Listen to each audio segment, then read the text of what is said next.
Hello, everybody. Welcome. So we might try out some more Enchanters tonight with Rakan. We'll see.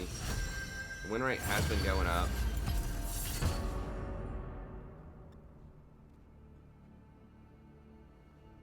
On champs like Lulu, so we might try Lulu out.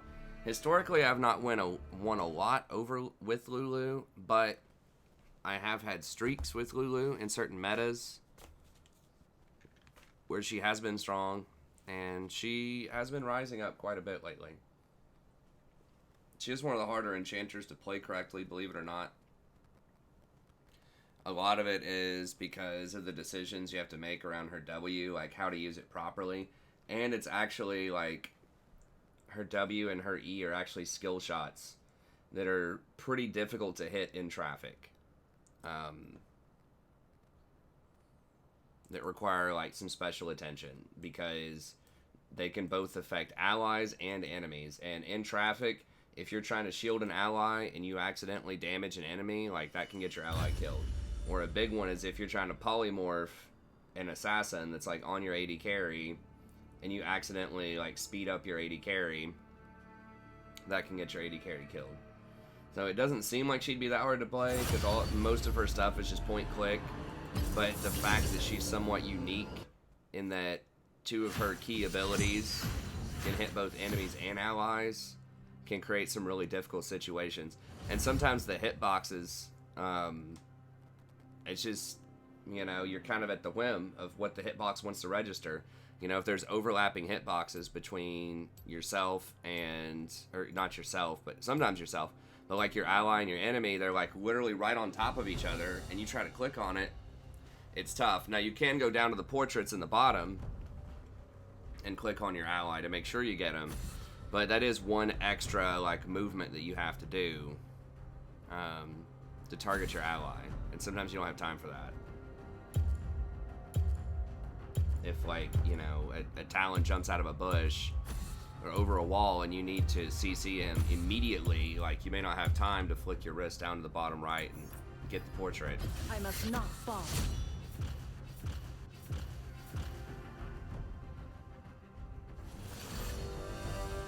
Okay, this guy thinks he's part of G2.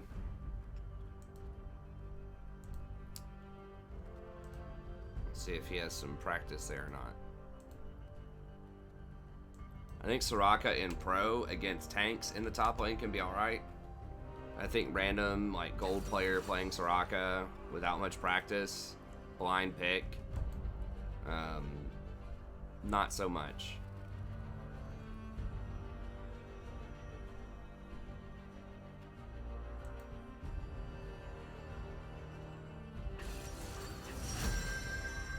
Hey, what's up, Fane?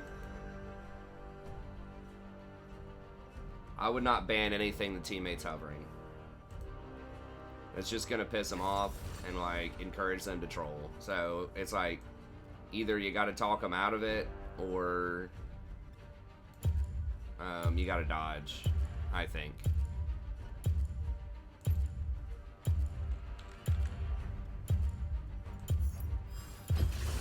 I decide what the tide will bring.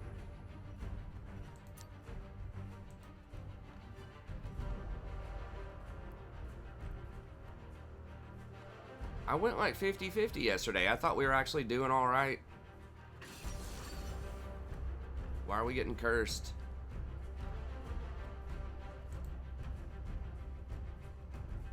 I mean, if everyone on the enemy team is gold too, or gold as well, I should say, that's fine. But like, if they're rocking a bunch of like plat people, it's not gonna be good. That build just got crushed. Has she played that since the nerfs?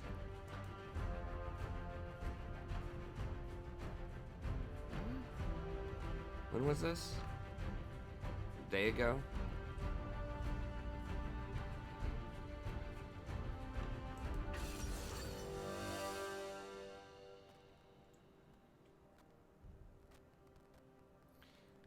Okay. Fair enough.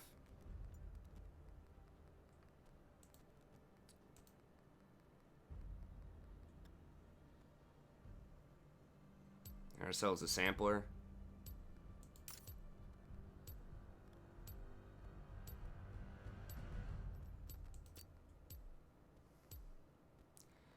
I guess we'll play it. I'm not thrilled about it, but... You learned today that Pike is black? I don't think that's that weird. I think I thought that he was black the whole time.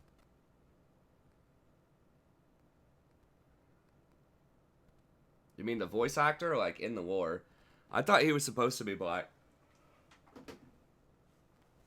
I guess I never thought about it that closely. Okay, I'll be back in a second. We'll get my coffee.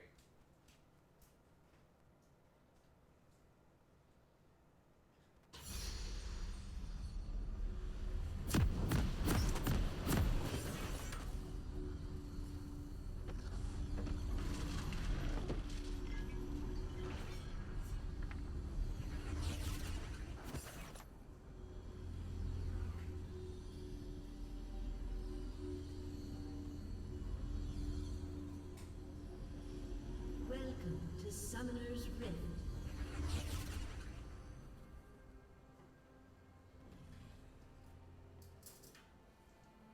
"30 seconds until minions spawn."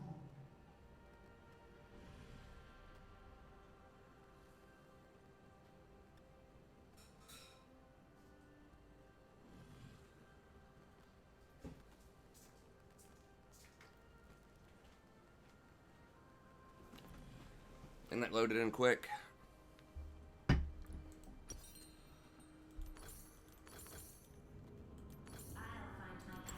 Minions have spawned.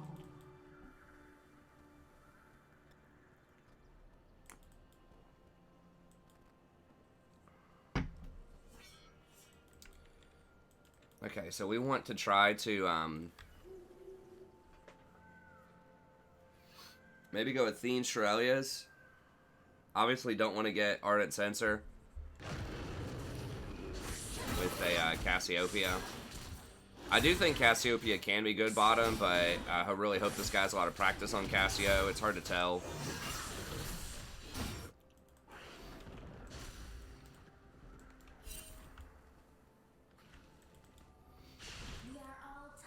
Okay, they either didn't leash at all.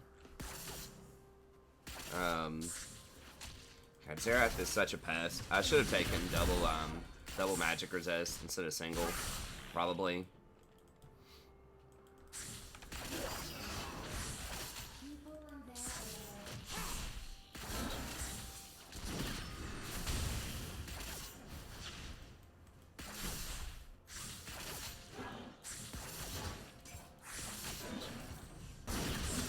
Should have probably taken Revitalize, double magic resist runes.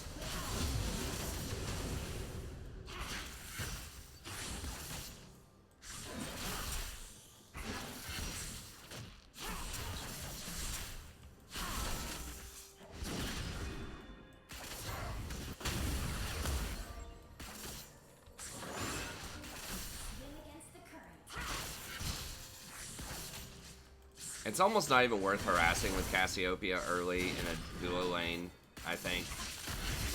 You just yourself so fast. Unless you, like, 100% are gonna all in. But, like, in the first couple levels, it feels kind of like a waste. Does she have fleet? Yeah.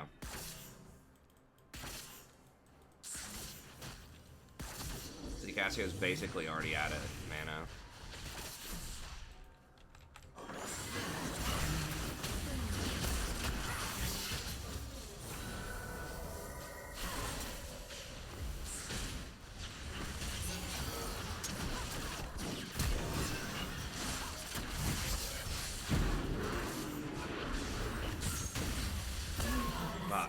I should have flashed the comment. God, Xerath is such, like... I want to pull my hair out against Xerath more than almost any other champion in the bot lane. He's just such a troll pick. Because he's so susceptible to ganks. He's so terrible later on in the game if he doesn't get fed. But he's so strong if he gets to just sit there and push you into tower indiscriminately and just, like, burn his mana pool on you.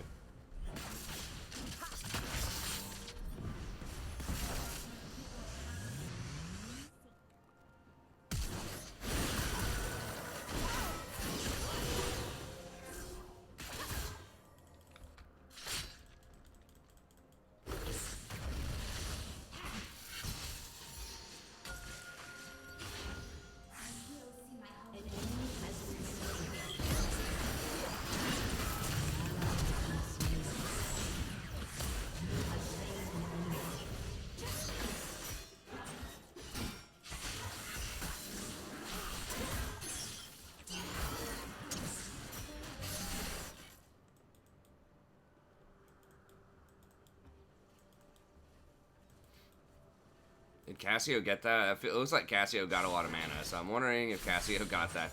I mean, it's probably better for us if Cassio gets it than Kiana, but I don't know. It is kind of a little bit of a jerk move if Kiana really wanted it.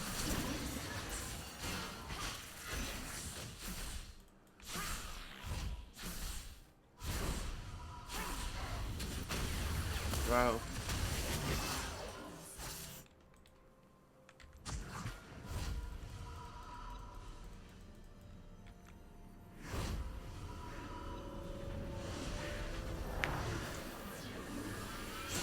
Maori in the lore. I'm not really... He doesn't sound particularly Maori, but I'm not like a Maori expert.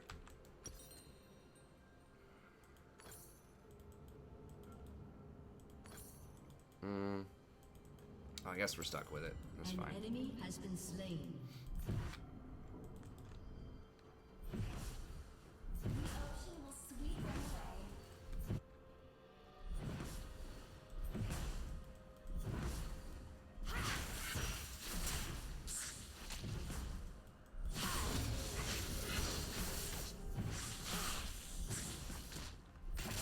Yeah, the old Soraka and a Trinamere. I'm not entirely sold on that one, but we'll see how it goes.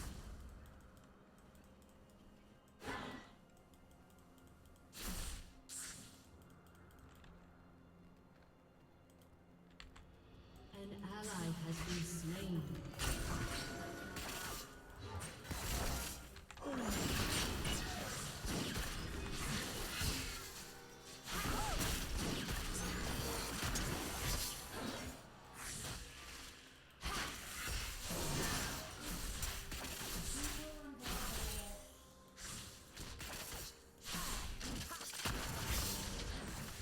Trinamere, like, if this game goes long, he's basically going to be unstoppable. Maybe Irelia. Maybe. Irelia can kind of deal with him, but...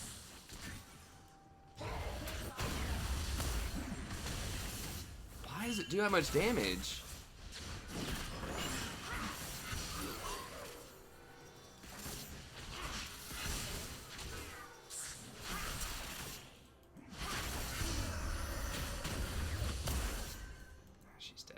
They figured it out. Oh, wait a minute. We can camp the champion that has no escape stop. What kind of sorcery is this?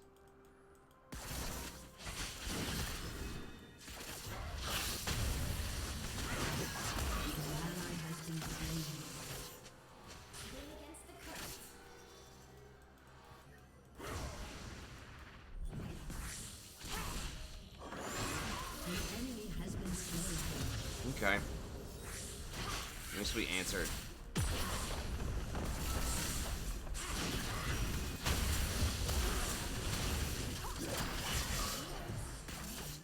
Dude, the Caitlyn ult plus the Xerath ult when they're both 6 is just gonna be, like, obscene. Okay, well, hopefully Kiana's gonna come down here and mess with this again.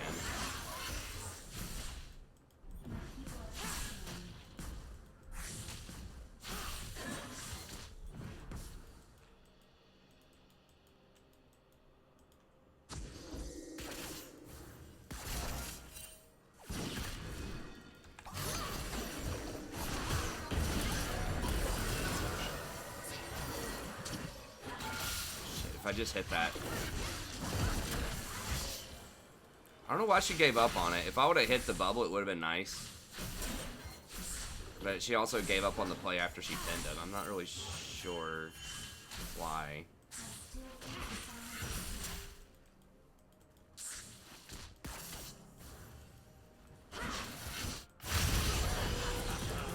Wait, she still had her ult? I thought she used it in the last fight.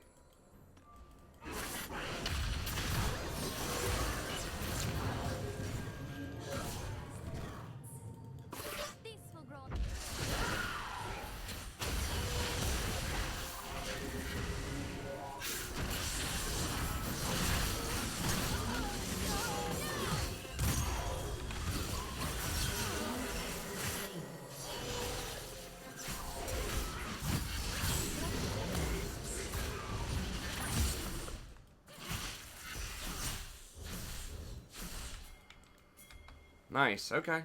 That was good. I'm like 99% sure that Xerath didn't ward the Dragon Pit, but he may have warded that little side bush. That's why I went and put my pink in the side bush instead.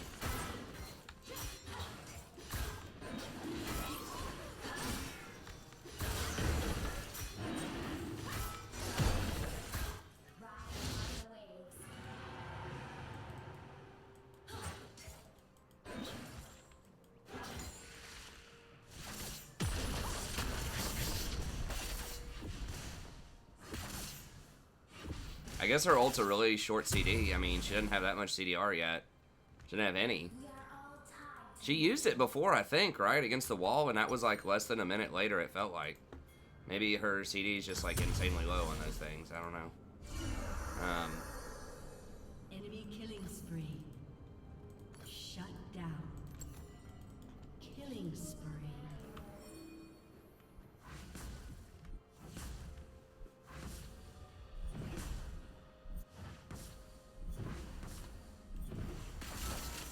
So we should definitely have a team fight advantage with Soraka, but I don't know who's gonna split versus Trendamere. Maybe Cassiopeia can later as well. I don't know.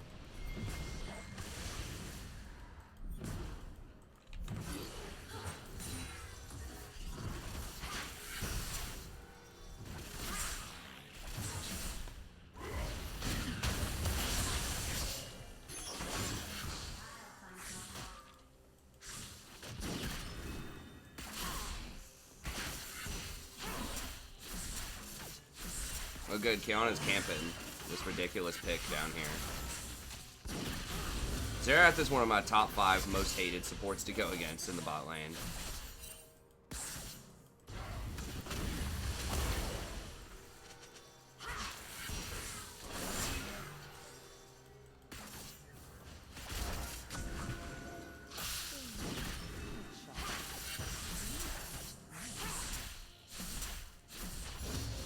Playing so far back, so it's a lot easier for me to like operate and not get like poked out against this Caitlyn.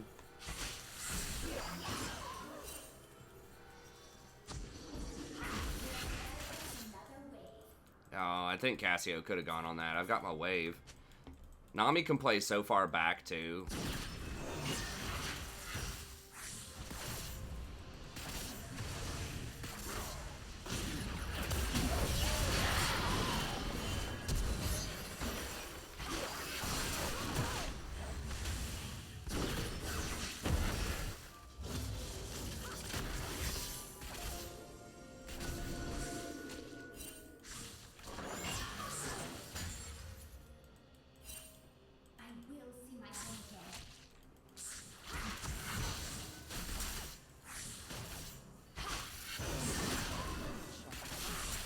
I really do need some more mana regen now. I'm wondering if like Presence of Mind and the Tenacity rune or something, or even like Coup de Grace. Coup de Grace is probably bad.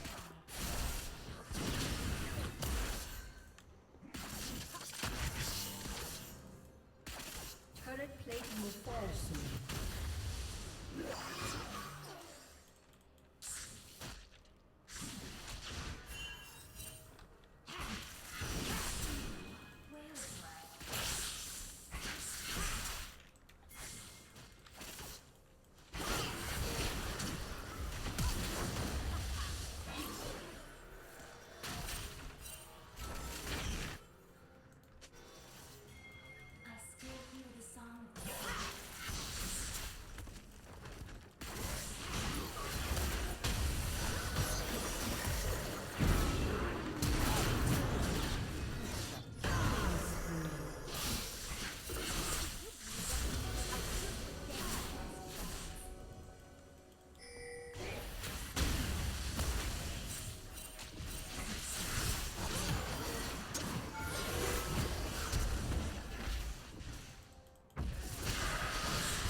Wow, really? They got outplayed. Oh, never mind. We got it. Maybe.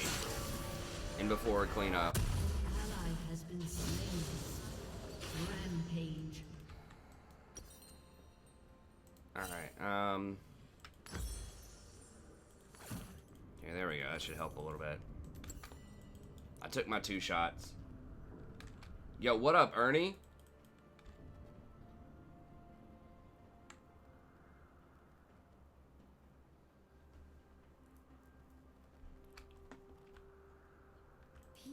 Oh, Silas used it against Kiana.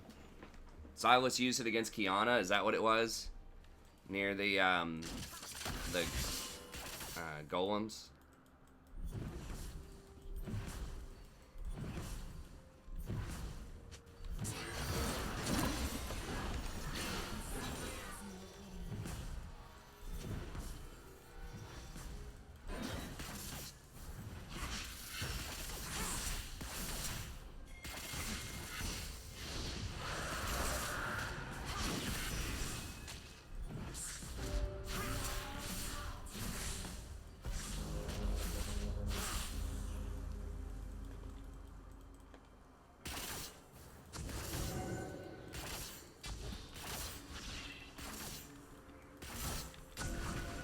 We just got these little shallow wards this whole time, like these bush battles against Xerath. It's pretty important.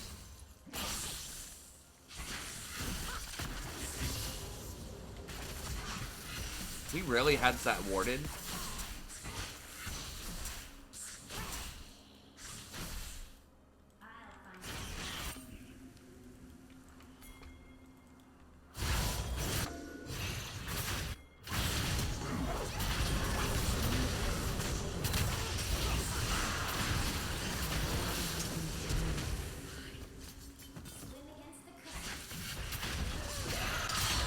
Oh my god, the switcheroo! Done got crossed up.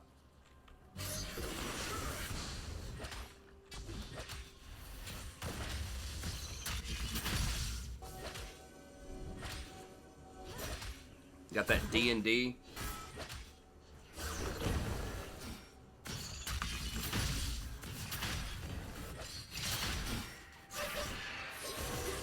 Got hit by the no-look hook.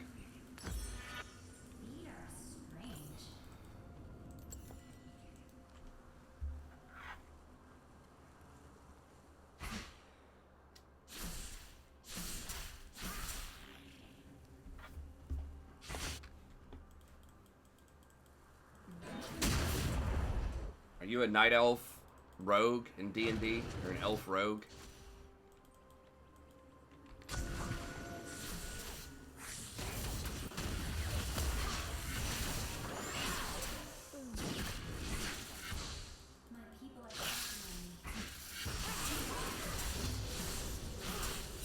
I would be a goblin bard.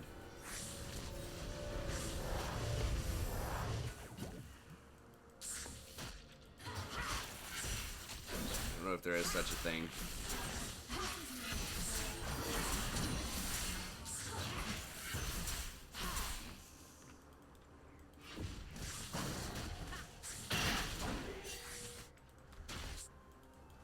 Damn, I still don't have my stuff yet. This is like the slowest I've ever gotten my wards. Ally has been slain.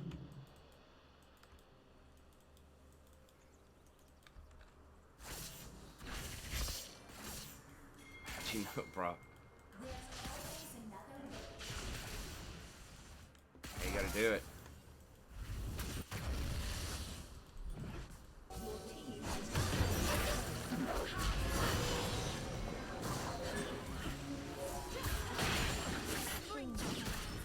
Whoa, what the?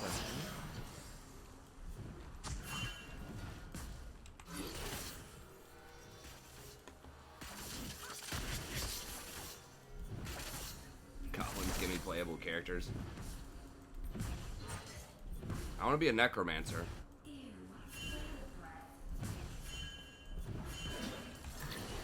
I want to be chaotic good necromancer.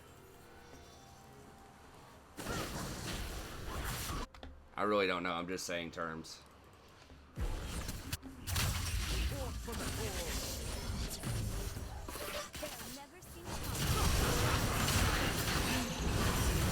How the fuck? Oh, he had Kingslayer.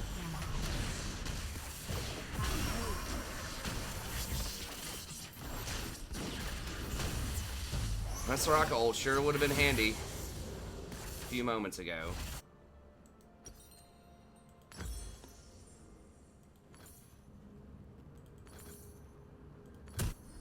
Guess I went too hard there. I thought we could kill him before he got his Kingslayer off.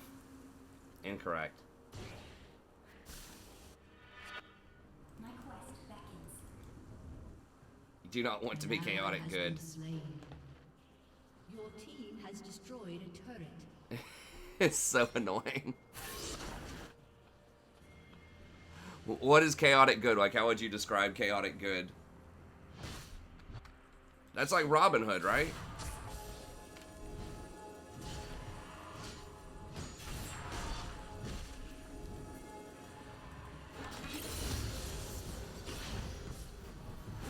Oh, is this it? Or we're going to start to get Trendemir'd? We're losing waves.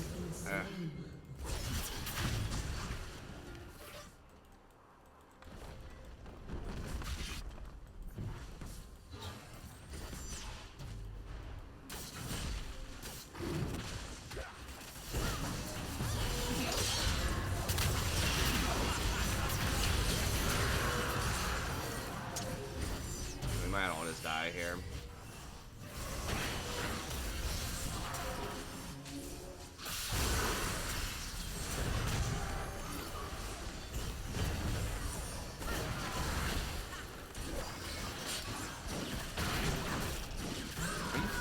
Right now, dude, how do I find these Caitlyn's?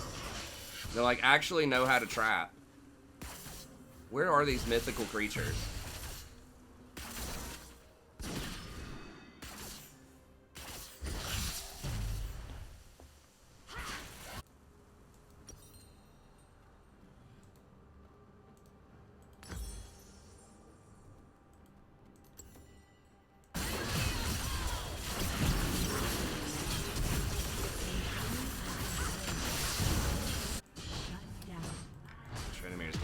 Though. Problem is we just don't have an answer for Tryndamere. I don't think. I mean, we all just gunned him down, like if he's in a crowd, yeah, but like in the split lane. We'll just laugh at you.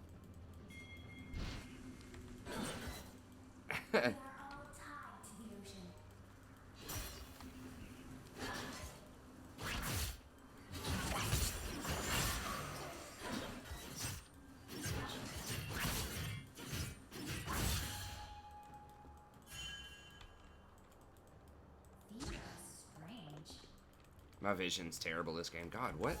That must have been some glitch. I was like hooked on a minion there for a second.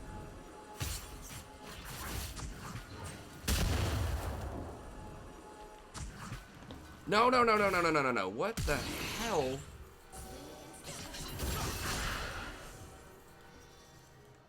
Why did I turn around? Is my mouse effing up?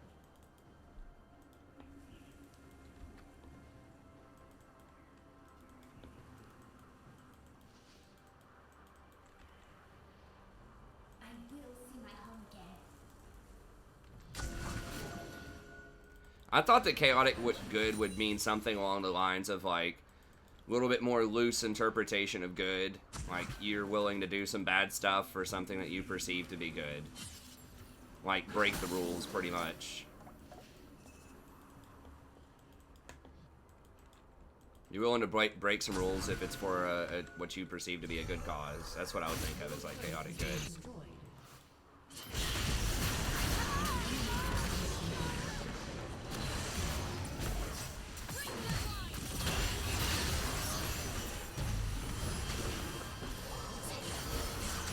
Oh, what? Come on, Rito.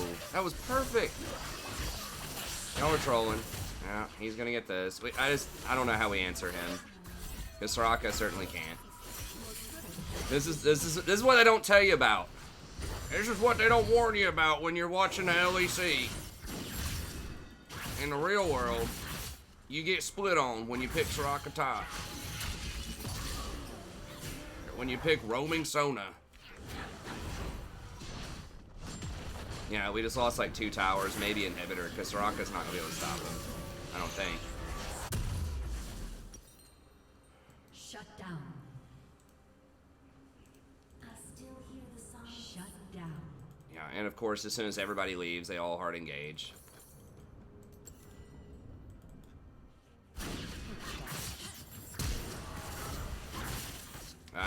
Probably Baron. Yeah, that's good. Yeah, our comps just, like, this Soraka just makes the comp terrible. I mean, I guess I was willing to try. Like, I knew all this before it started. Like, I explained it. I basically narrated how this game was gonna go. I made mistakes too. It's not like entirely the Soraka pick, but it's just like a massive liability against a lot of top laners.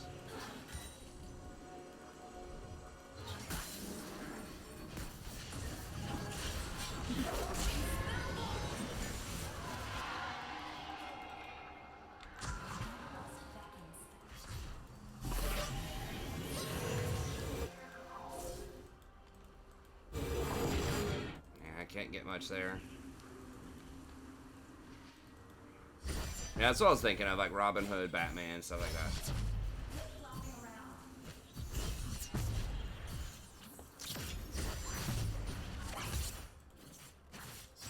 What about Waffle Evil?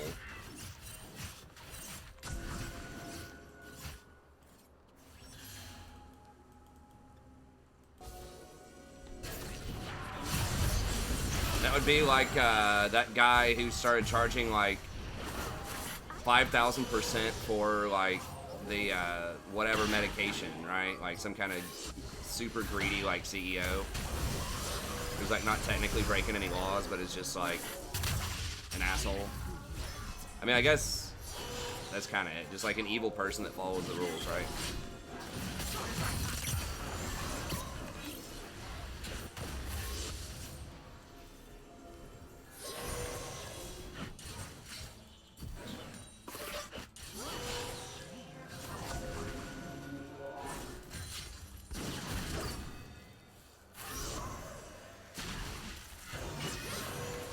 Like, we're good at poking, I guess, but...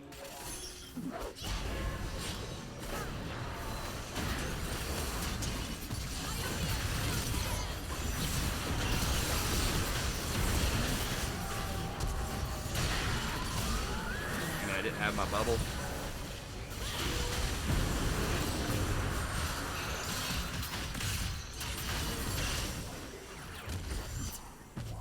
Really? Elise? Pieced out of that? No. Kiana's gonna run her down, I think.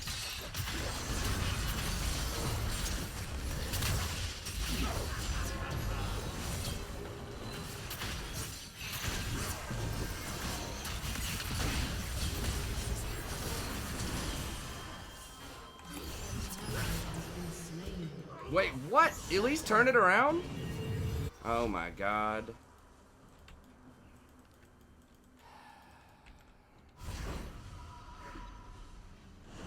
Chef still comes in. Definitely smaller champ pool. You don't want to play a bunch of champs. If you're actually trying to climb. If you're just trying to have fun or whatever, you know, do whatever you want. But, like, basically every, you know, advice site or anyone that's high low is going to tell you that you need to have a smaller champion pool. It's much better to be really, really good at a couple of things than it is to be okay at a lot of stuff. Because if you're okay up against someone who's really good on the champion they're playing, then you're gonna lose. Like having a super diverse champ pool, you know, it gives you more game knowledge of lots of different champions, so you understand matchups better, and it gives you a little more flexibility in like really high level play where team comps matter a lot more, but in solo queue, the most important thing is to understand, like, your one side of the matchup that you play a ton. Like, you need to know exactly what to do in every situation and have, like, all of the mechanics down. And that's why, you know, up until low diamond at least, the vast majority of, like, high-level people are basically one-trick. If they're not one-tricks, then they, you know, usually play, like, maybe 3 champions a lot. Even most, like, top-end challengers are kind of like that. What was that? Oh, she just failed? Like, there are very few people when you look at them in their challenger and they have like 500 games where they have, you know, like 10 different champions with like 10 games each, you know?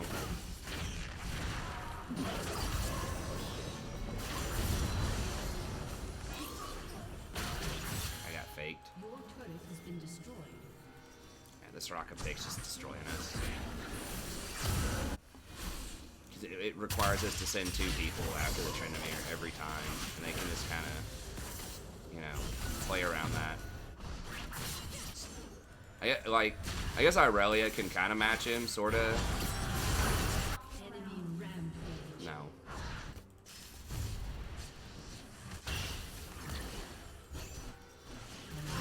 She doesn't apply any pressure to him in lane. He's pretty much got a free lane.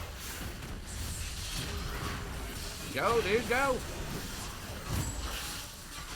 Oh my god, you gotta chase and dodge, Cass.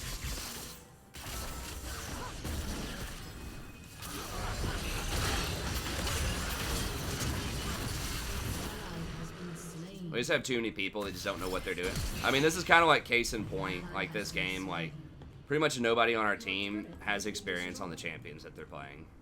And it shows at really crucial moments. Like right there, Cassio, you know, had Shirelia's on her. She had the movement speed from my E and my W, and she, like, didn't follow up on her engage. Yeah. Soraka didn't use her R. The people were fighting. Like, it's people just don't know what they're doing. I mean, I've missed a couple of bubbles because I haven't played Nami in a while, also. Even though I've played, you know, a billion games on her before, haven't played as much recently, so, you know, my skill shots are not going to be as on point as if I'd been playing her, you know, the entire time all season.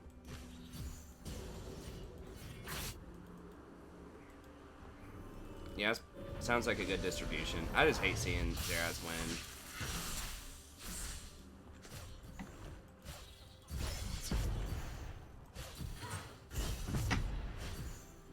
I don't know why I'm so opposed to that champ, but...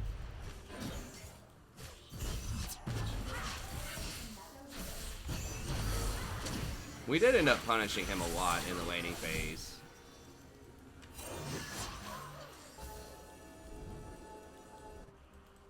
Yeah, I mean, why would you get Arden Censor this game? I mean, I guess we have Irelia, but... I don't know.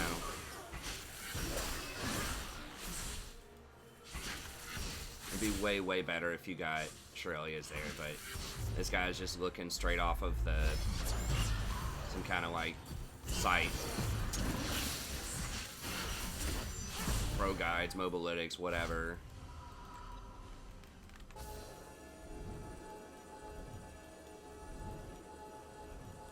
Hey, what's up, Sammy?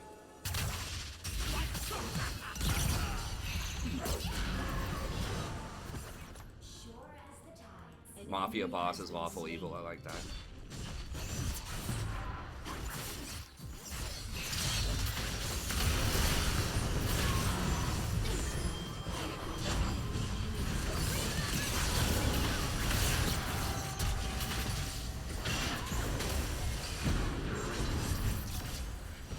This Silas feels like pretty damn tanky, even though, like, he doesn't have any tanky items.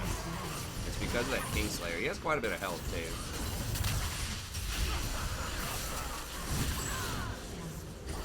Well, maybe.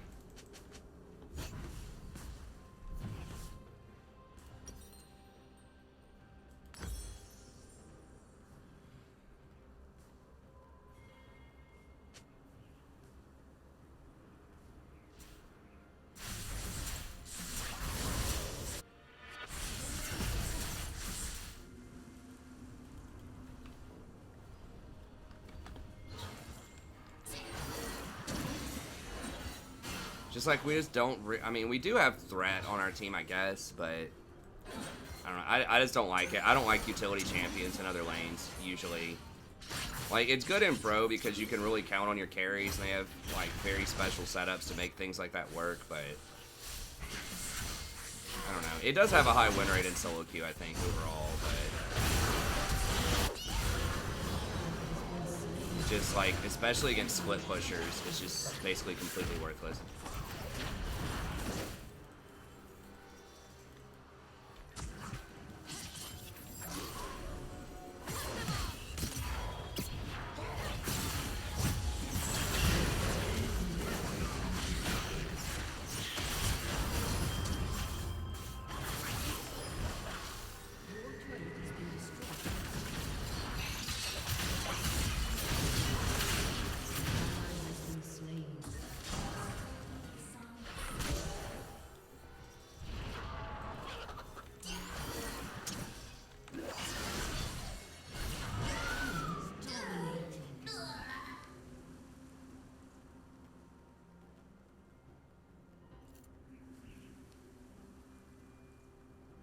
Well, it's because, like, the big reason is because we had Cassiopeia. Nami's so good with Cassiopeia.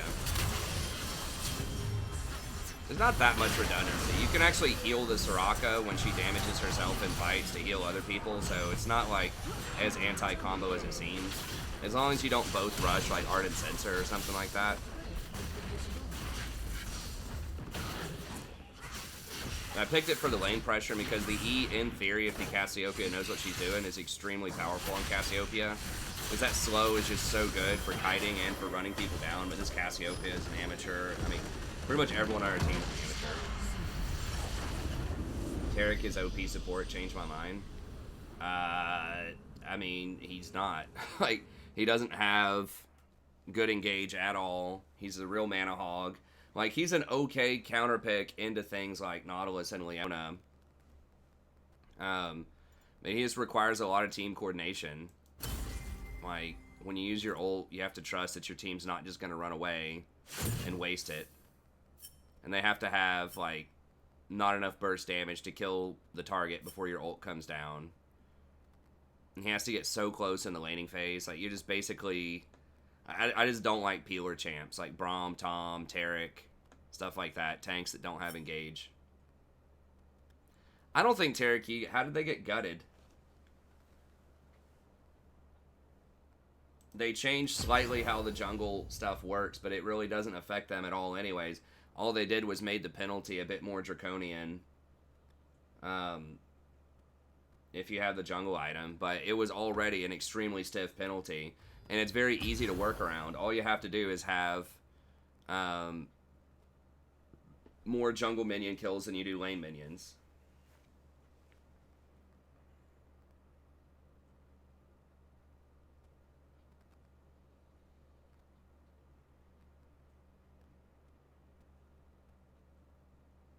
Trend's name?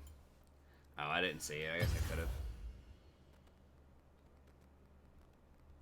Well, Sona got a huge buff to her E. I don't think they gutted him in. Oh, you saw it in a video, an all caps vid? Okay.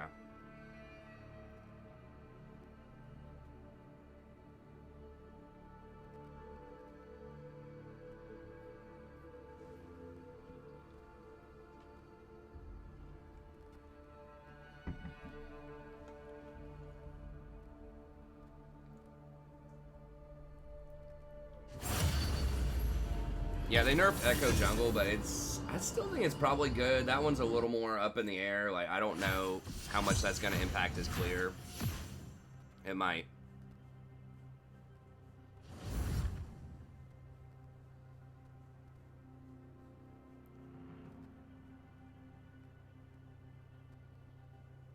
Like, the only thing they did was they just made, like I said, the Monster Hunter penalty, like, harsher. But they already can get around that just by giving some of the farm over to Tarek and just let the Yi or whatever just farm faster. Like, it's not gonna affect it. If anything, it buffed it because now Yi's gonna get more experience for the Monster Hunter thing and level up faster since they buff jungles that way. Jace.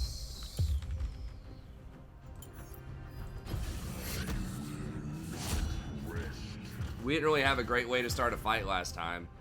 I mean, I think the huge tactical liability on our team was Soraka. If that Soraka had been something like an Ornn or a Malphite, I think we would have been much better, but...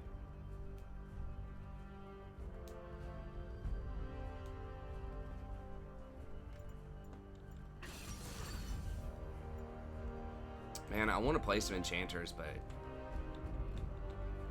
It's Malphite. Maybe we can try Lulu out. I don't know. Pleased to meet you.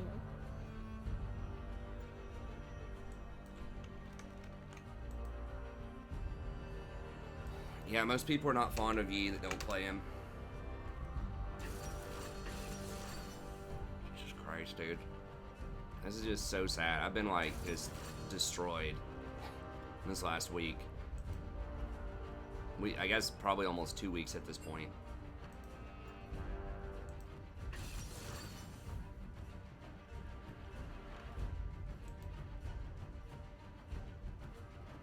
I mean, this Tarek does have a good win rate. Or not Tarek, Ezreal. Hey, we got a lot of chromas, though.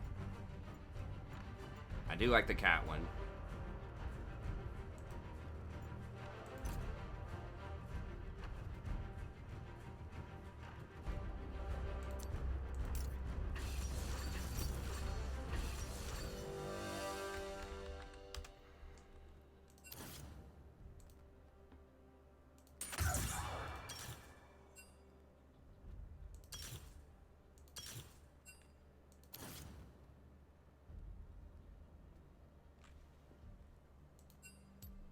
I might try this out.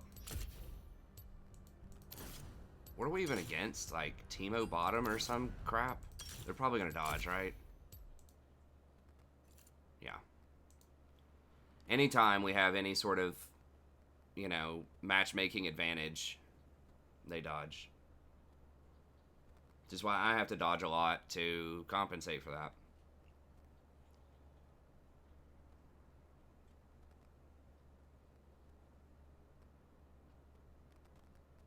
Their team was someone trolling. Probably the Teemo pick.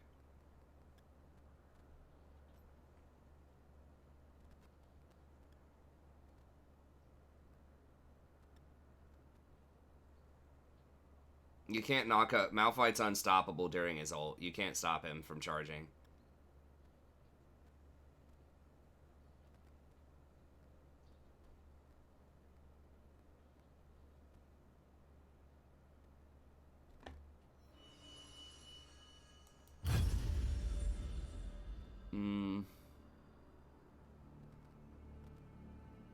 I mean, Easy is a champion. If you had to name like 5 champions in the game that would probably be one of the better Omni users, Easy's one of them, just because he doesn't have another rune that's that great on him. Like, he can kind of run Conqueror, but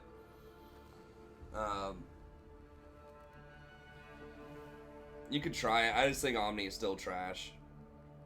Like, the one advantage on that is that you can get certain runes if you stay in a very long fight. You can get certain runes that would otherwise stay on cooldown. You can get them again in the fight. So, for instance, if you would have just normally taken Lethal Tempo or Hail of Blades, or I'm trying to remember other ones that stay active in combat, or things with long cooldowns, like Guardian and things like that, you can get those multiple times. You could get a Hail of Blades, and then 5 seconds later you could get a Lethal Tempo and stuff like that. So it does, even on some of the fast ones, it does allow you to get multiple rotations. But I still think there's just a high probability that you're going to get stuff that's just not that great sometimes. It's so situational, and you can't, like, choose the situation. That's the problem. Like, Unsealed Spellbook, I think, is better, because it gives you kind of the versatility, but you have more control over it. So that's why, like, Unsealed Spellbook works as sort of the, not RNG, but as sort of just the weird, like, fun, you know, summoner thing, because you have more control over what you're getting.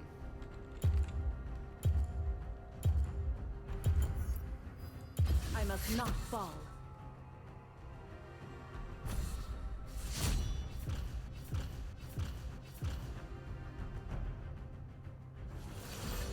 No, Malphite ult cannot be canceled by anything. There's a special coding called Unstoppable that some champions have, and like no CC ever stops them. They're not stoppable. Malphite's one of them. Shyvana ulting now is one of them. There's a few other ones. Scion ult.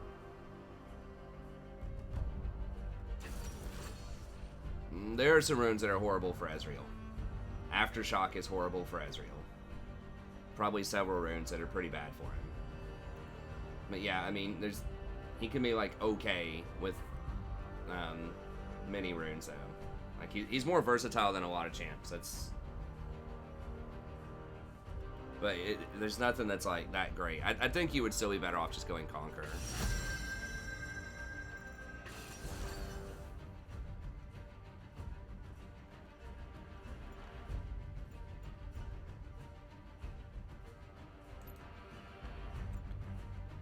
have virtually no engage. Like, I really wanted to play something like Janna here, but... Let's dance.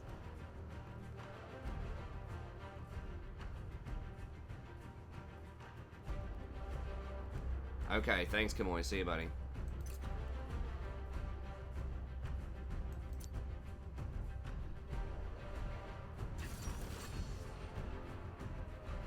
Yeah, I mean, a wall does stop Scions unstoppable. It doesn't stop Malphites.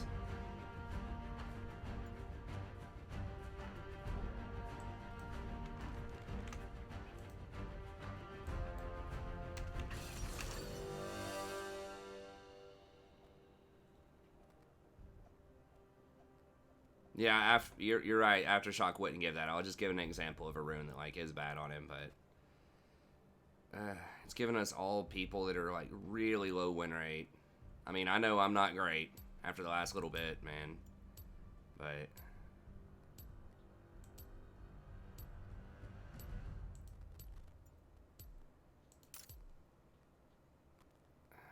I guess I probably should have taken double magic resist. But, like, why can't, like, I understand, that's fine if that's on my team, but, like, why is the enemy team,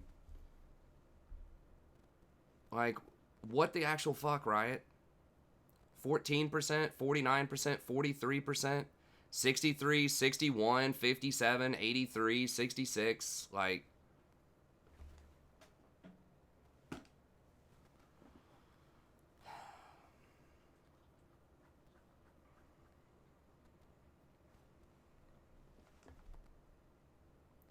I mean, the thing is, like, matchmaking can't detect that, though. It's just looking at the 4-digit numbers. These are all, like, Gold 1 people, most of which are on their main champion. At least 3 of them are, like, on one of their main champions. With, like, good win rates.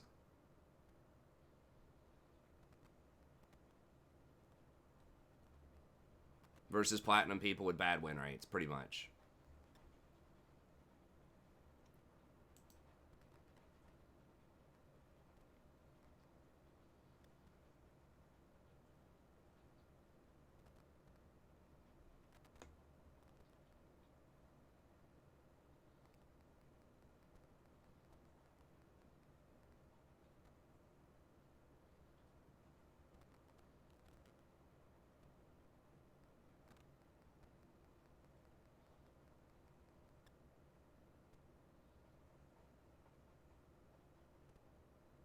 Because it's not, like, it's not out to get you. Like, there's, the elo system doesn't care. It's just a 4-digit number. Wait, Fleet Footwork GP? What? Why would you ever do that? Instead of Grasp? Doesn't Grasp... I mean, it gives you permanent HP. I don't think it heals you. You're seen dancing and thought in Okay, well...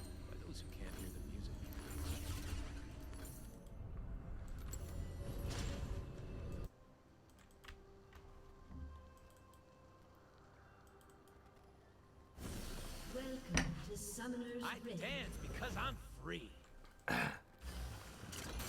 Oh, it's the same old conversation. They usually have a Jolty. Jolty is like the... If there's like the standard like devil angel whispering in your ear, Jolty's always the devil conspiracy theory riot matchmaking person. I'm always trying to be like, oh, there's no way it's actually like trying to get you. You know, the matchmaking, it's just a 4-digit neutral number. And Jolty's like, no. If you're on a loss streak, it puts you with other loss streaks. Like, it is trying to make you lose.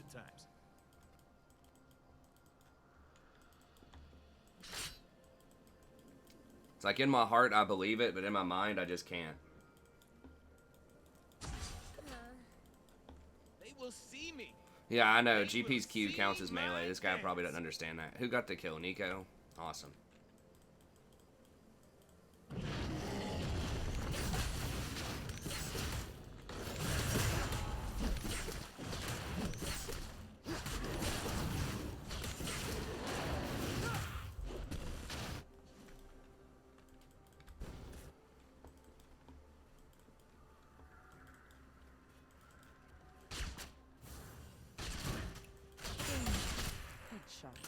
In theory, Misfortune's very good against Zyra.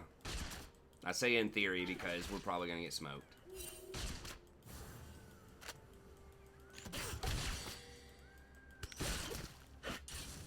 Oh my god, what? This looks like another Caitlyn game with a of trap? situation. I can improve.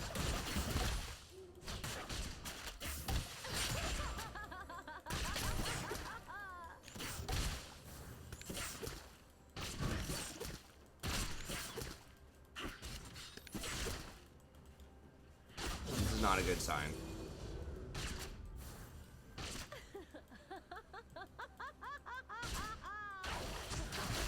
Show people something strange.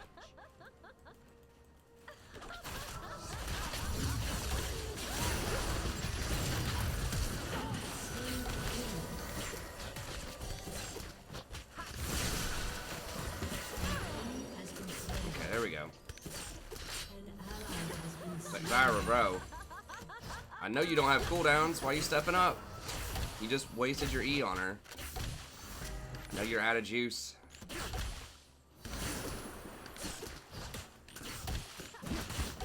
Don't try to bluff me, sweetheart.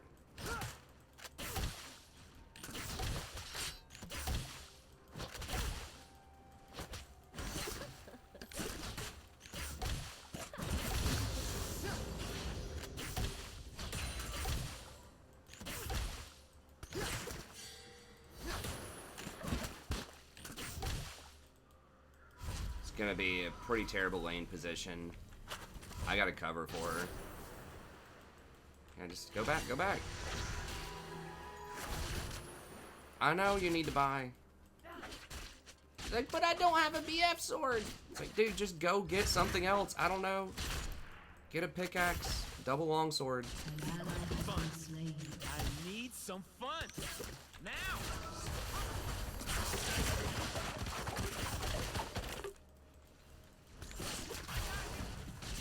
Well, we have no advantage on them. They actually have an advantage on us now because Caitlyn didn't back. Dude, am I seriously like... It's so depressing. Am I in the elo where like people just won't back unless they have a BF sword? Get 'em wide. Burn 'em. If they get an early kill? I guess we've already answered that question.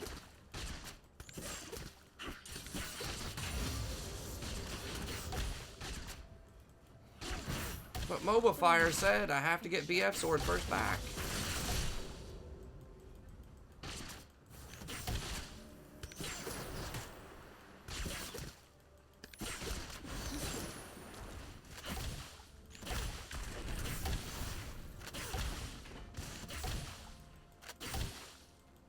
Don't leave nothing.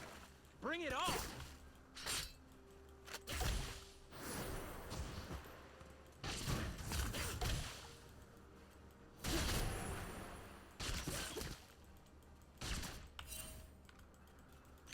We are winning in CS. I mean, if they don't punish us for like our terrible back timing, then it kind of can work out. We can't push our advantage though without items. Is the problem.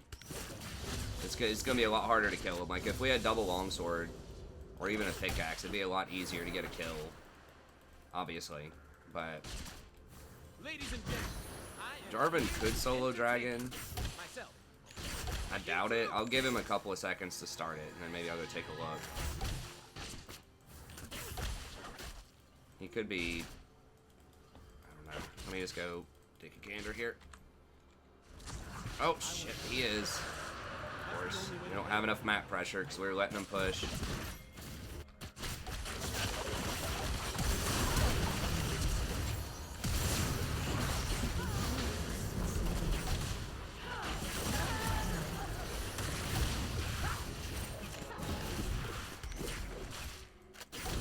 He did that actually quite a bit faster than I thought he would. But he was low, so it was definitely going to be a clean fight for us. Yeah, I'm using Mobile Fire specifically because it's relatively obscure at this point.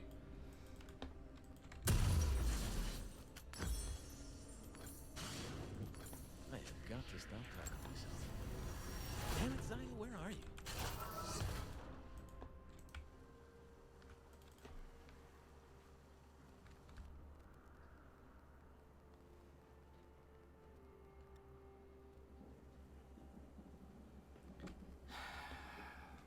I don't know, the multiple Dorans thing. I think I did the math on it before, and 2 Dorans is like okay, but I think it was 3 was where it starts to get bad, because it starts messing up your slot efficiency with your items.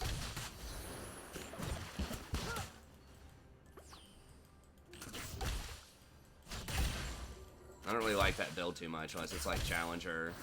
I just don't like stuff that's like sacrificing your mid game for the sake of like more early game pressure. I just don't like those kinds of things, because people just don't use that advantage too much.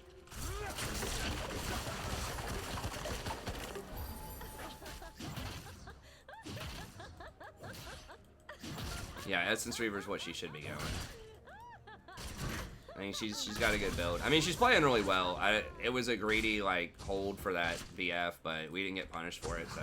Let's see what's happening now.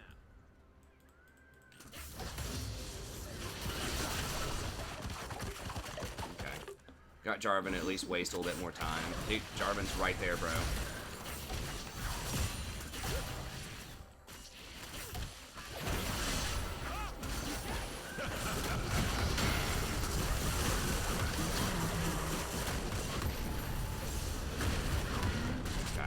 I zoned off the Zyra, so she couldn't cast any spells.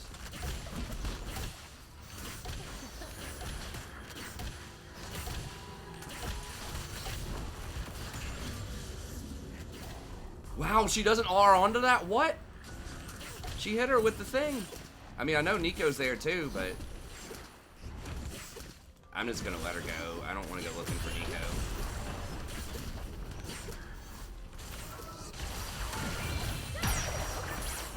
Baited.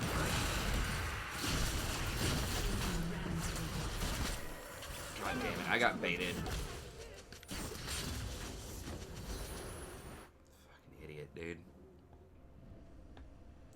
We just saw Nico. I fell for it. I'm like, I'm not gonna do that. I'm not gonna fall for that crap. Like, well, yeah, I am. I stand so fine, I kill.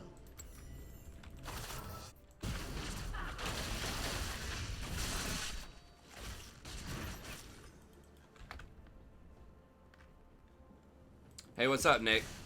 Currently Platinum 4. Sad to say. We were as high as Diamond 3. I mean, I wouldn't say it's brilliant. I mean, I guess brilliant versus stupidity is 2 sides of the same coin.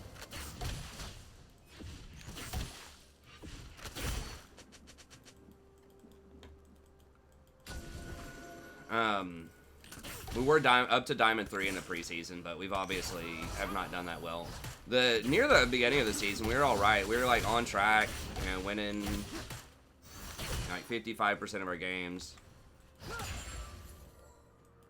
Up to like Platinum 2, and then just last week we lost like 200 LP.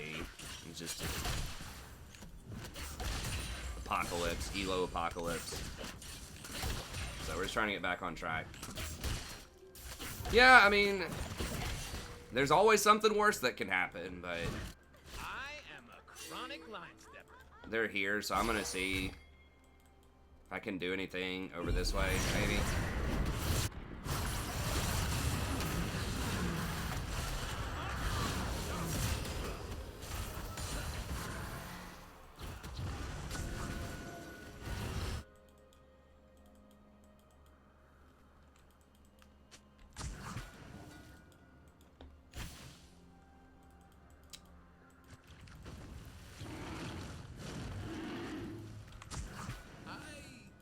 Totally forgot. Just get some mana back there. A little bit of a waste, but I needed to make sure that we got that shutdown on Nico, because she's really fed.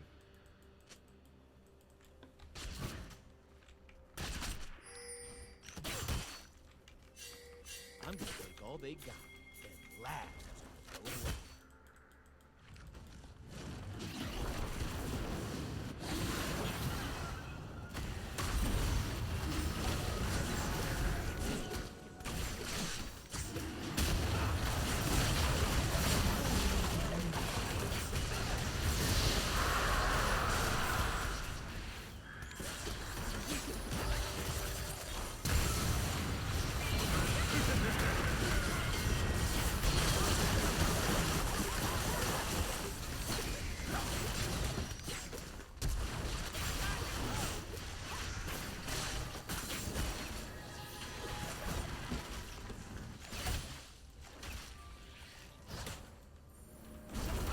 Oh my god, the fake though. Oh. No, Rek'Sai got the knock up. I didn't. It's too risky. I don't have vision. I know that, yeah, I know they're low, but I don't have vision. And I don't know. It just seemed like a bad idea.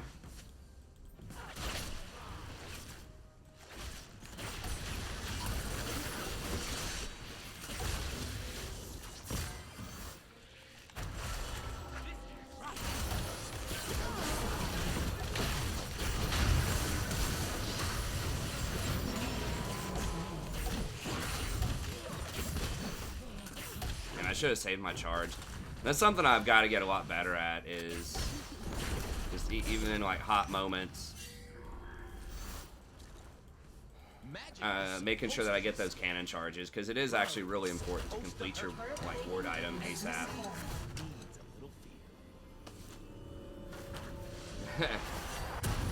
Yeah, Nick, hopefully I can join you back up there sometime soon, man. I don't know. I just got to play better. Like, I don't want to make excuses. Like, oh, my team and stuff. Like, I am frustrated by my team, like everybody is sometimes. But I mean, the bottom line is, you know, stuff like getting baited by that stupid crap under tower earlier. Like, that just can't happen if you're trying to climb into diamond. So I'm trying to tighten up. My problem is sometimes I'll play down to the level that I'm at. So I'll just get baited into stuff, and I'll just like expect too much, like coordination. I'll be like, oh yeah, they're definitely going to follow up on this engage, you know, and then they don't. So I'm just really bad at recalibrating early on in the season, I think, which is my fault. I got a lady. I got a call. I mean, they're doing the best they can. And, you know, if I'm playing at their level, that means I deserve to be at this elo, you know, so.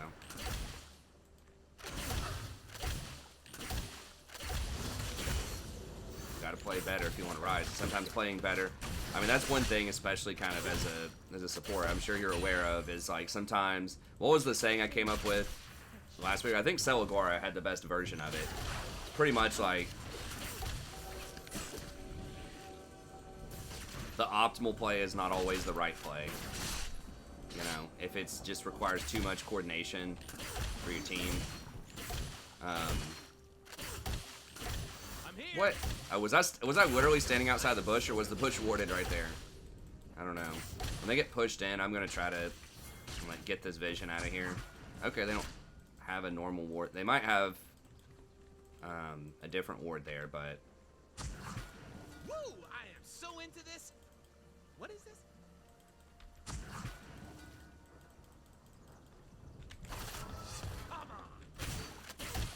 The problem with that is I like end up losing experience. I gotta try to get more levels too.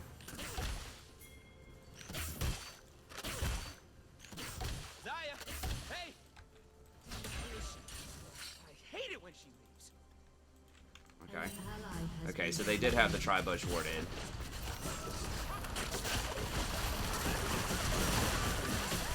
Got that flash. Fine. I could have ulted it, but I knew she had flash. Yeah, I think I was standing a pixel outside the bush. I was kind of trolled.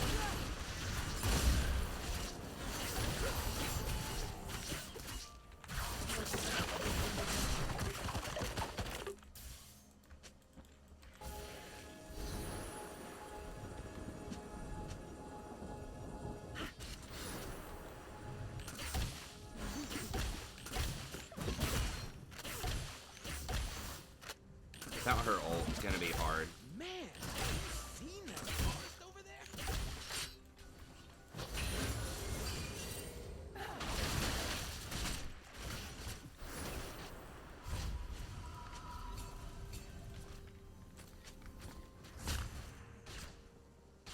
They're scared of darkness. They're scared of magic. I'm gonna clean this up. They might come for me.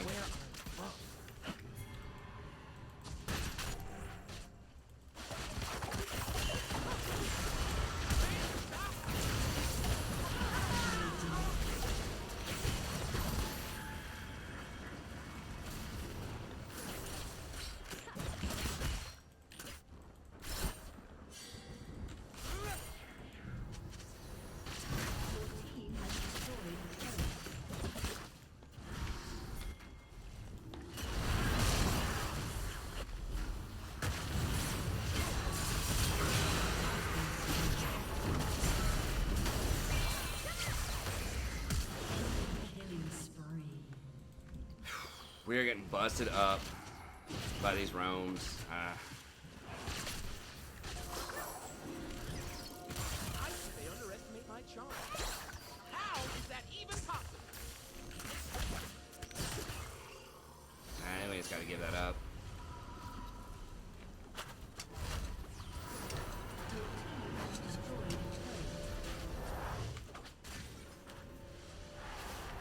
We got a top tower for it, which is good.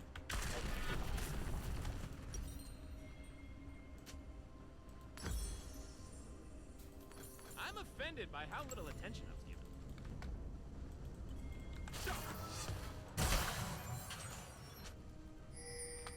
This Misfortune's playing well. Yes, needs to be said. She is actually playing really well.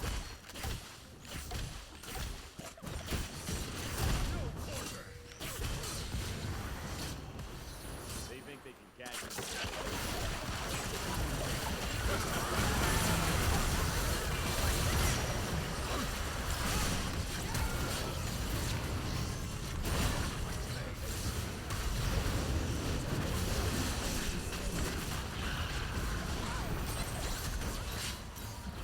GP, please, dude.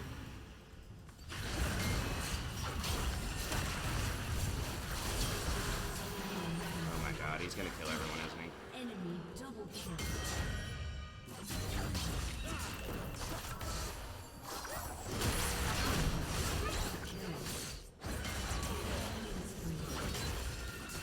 Has been destroyed.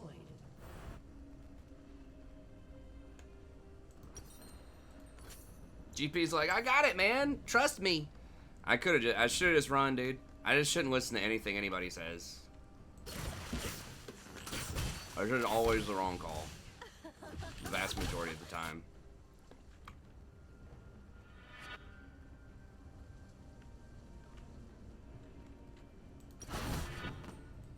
I do not wish to kill the mortals. I want them to hear the music.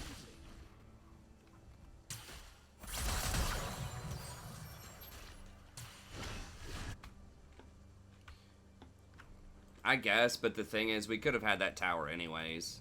If we just played that fight better and just disengaged, we could have stalled him off the It's dragon. all filthy and dangerous. And GP could have still had And the that's tower. why I love it.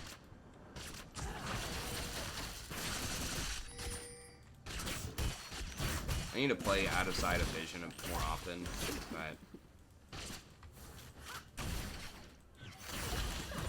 Jarvan. You forgot, man.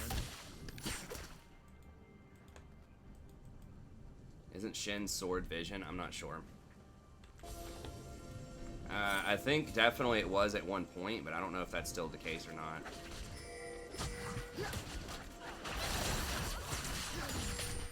We don't have enough.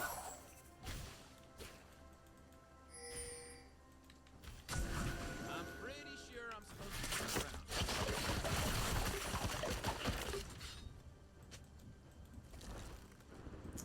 Rek'Sai's out of position. I don't...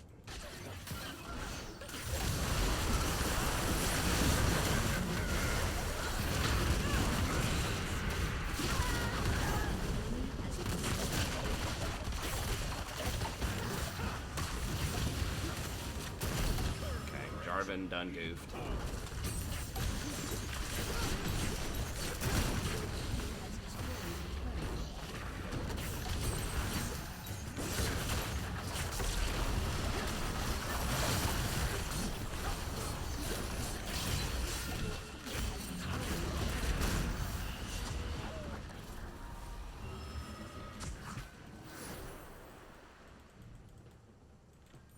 I dance because I'm free.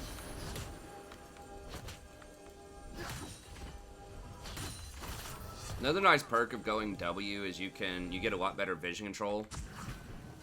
Because you can W to get like more surface area on the map while you're scanning.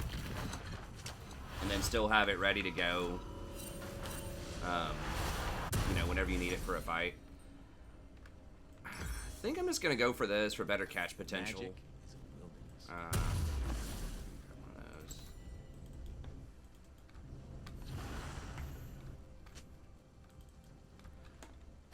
those. It depends, Sam. I think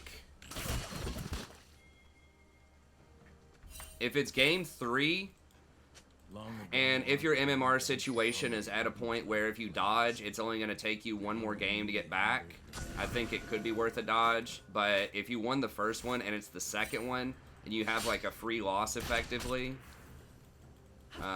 because nothing is statistically impossible in Champ Select, right? Like, people can always...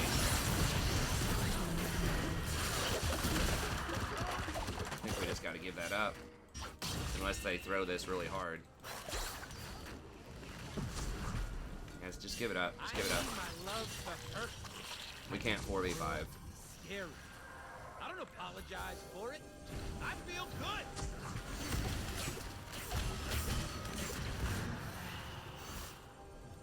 No, we don't want this. We don't want this. We don't want this. Just get out, boys. You're getting flanked. They're gonna flank and kill us all and get Baron.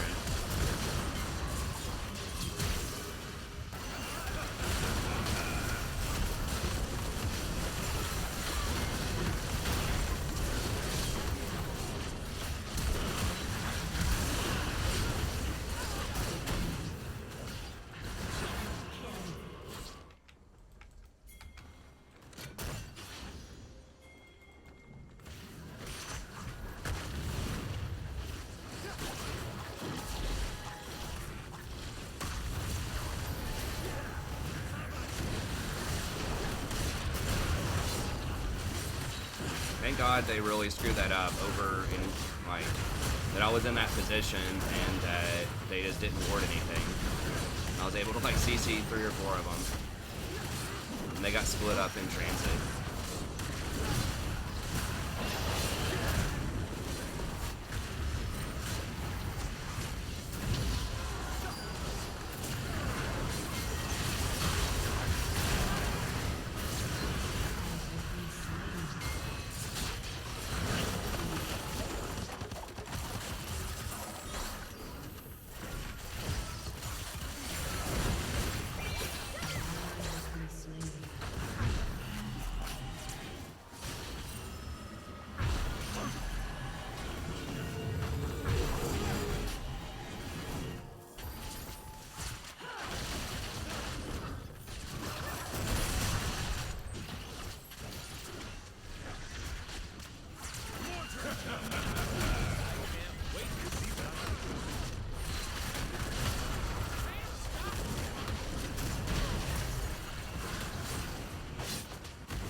Might have been a waste. I should have waited on Vlad. GP should have waited on Vlad too. I mean, the tower really wasn't going to die there.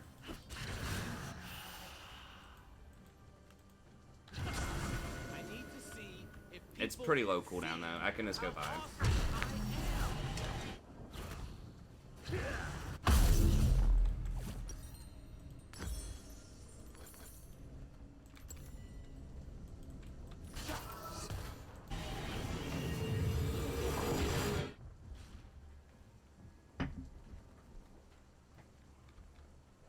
Vlad is really strong, yeah. Once again, we're in a situation where it's like even the best ADC in this meta right now is really fed. And just, like, she matters, but not that much. Sort of. But I would say right now, if you're asking me who's the most important person on our team, I'd say it's the 7 and 6 Vlad.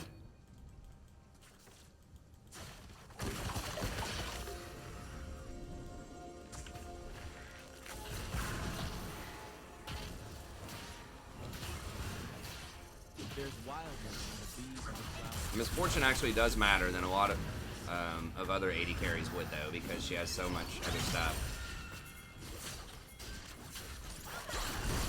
I don't know if we want to go into them, though. I think we can just wait on them to make a mistake and go into us. If it don't get out of control, it ain't hard. Just wait on this Jarvan and try to dunk our Misfortune or something. And I'm afraid to go into Zyra. If I get rooted, like, it's going to be catastrophic trying to go in there.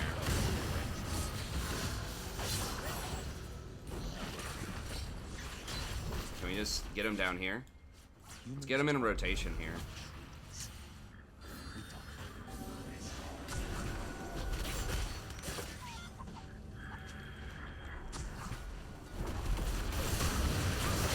There we go.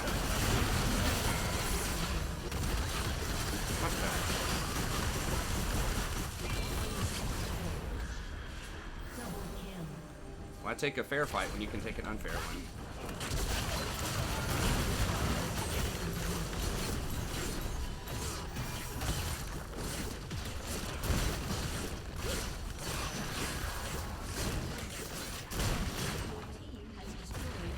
We lost the Baron, but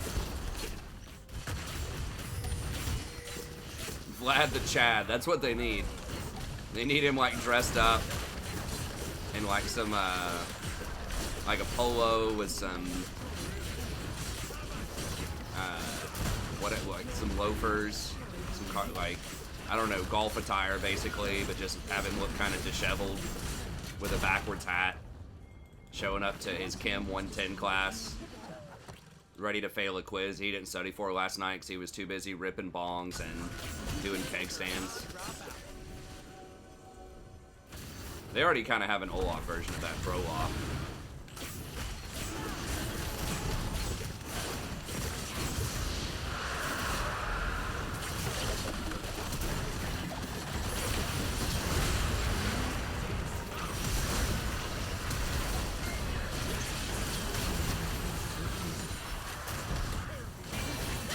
Oh god. Really? Are we gonna lose this? No way. Right? Oh, Vlad's gonna clean it up. Vlad the Chad. Shut down. Aced. Sounds like me in college.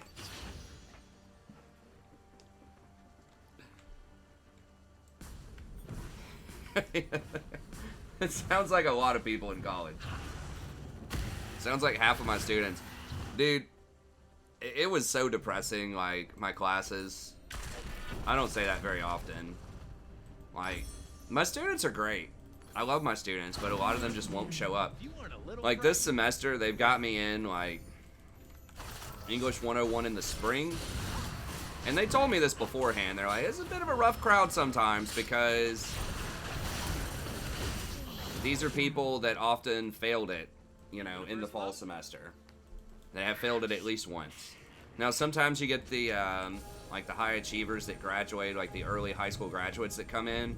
They graduated in the fall, but they didn't have AP credit for whatever reason. And then they're just like, hey, you know what? We know we're going to have all these troubled students in this class. You know what we need to do? Let's set this at an 8 a.m. class time. That sounds awesome. So like an 8 a.m. class, and then another class at basically like 9.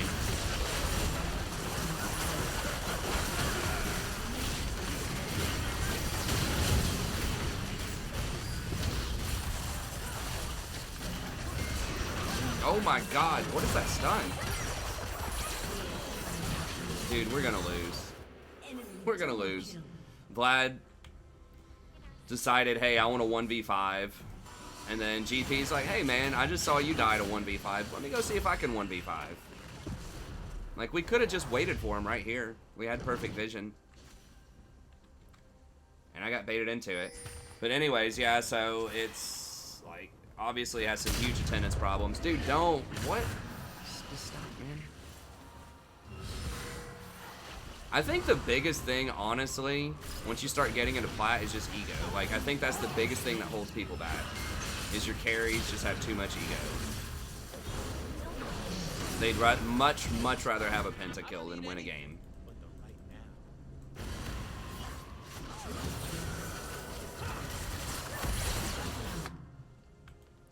Yeah, he got some kills, but he's like our most valuable person and he's dead. I mean, we'll probably get Baron, but this is... Yeah, it's terrible. I hate 8 a.m.s too. I'm late to class half the time. Like, I'm literally just gonna... I just stay up all night. I got an 8 a.m. tomorrow. It's 1:22 a.m. right now.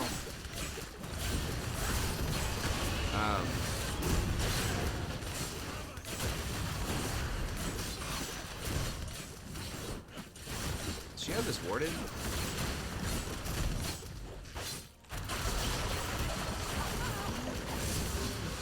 Caitlyn. What are you gonna do, man? Anyways, so it was kind of bad. Like half the class was missing in both classes, and they have a huge essays coming up. And dude, it's like the most deadpan class. I mean, I know it's early in the morning, and so I try not to take stuff personally. Obviously, they're all really tired and zoned out, and I know most of them just don't like English. A lot of them want to go into like business or something like that, something that their parents find more respectable. So they'll keep giving them their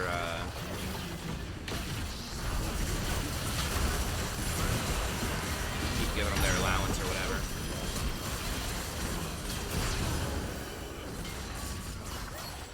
It's just like the nightmare that just never ends.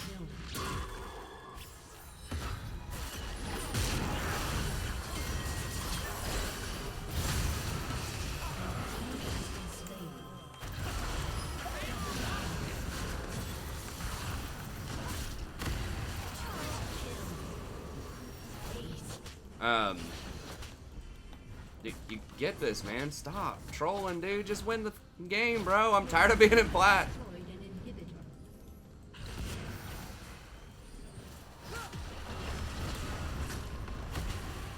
Jarvan's coming up.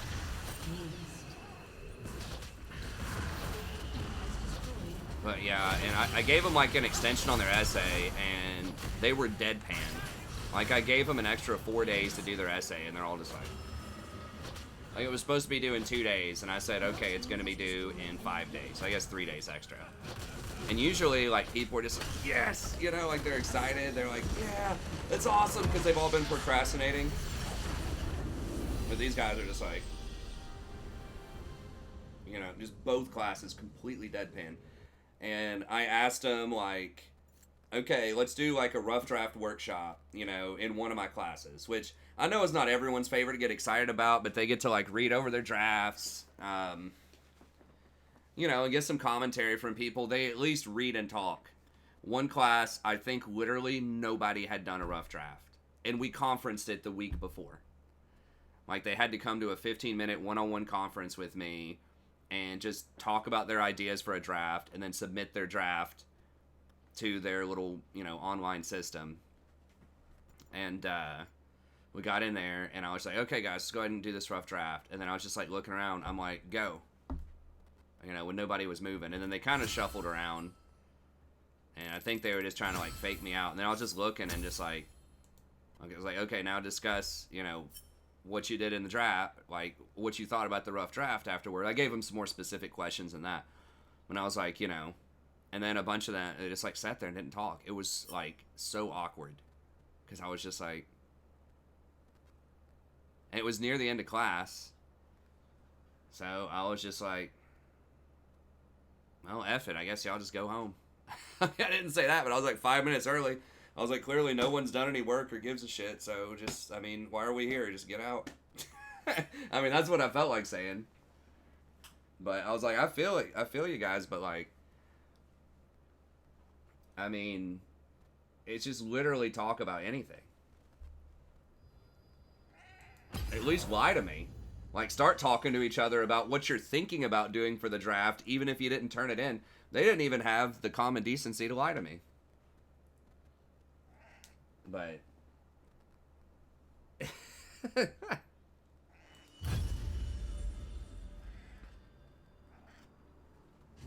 least give me some hope that you might care about your grade, if not the content of the course. Like, it's just really bad for your ethos, just as a student in general, if it looks like you're checked out. I know that, like, a lot of times people are checked out. I was checked out of classes when I was a student, too.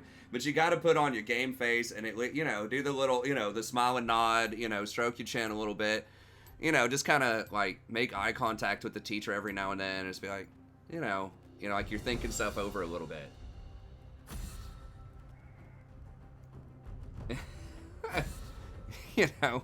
Just something.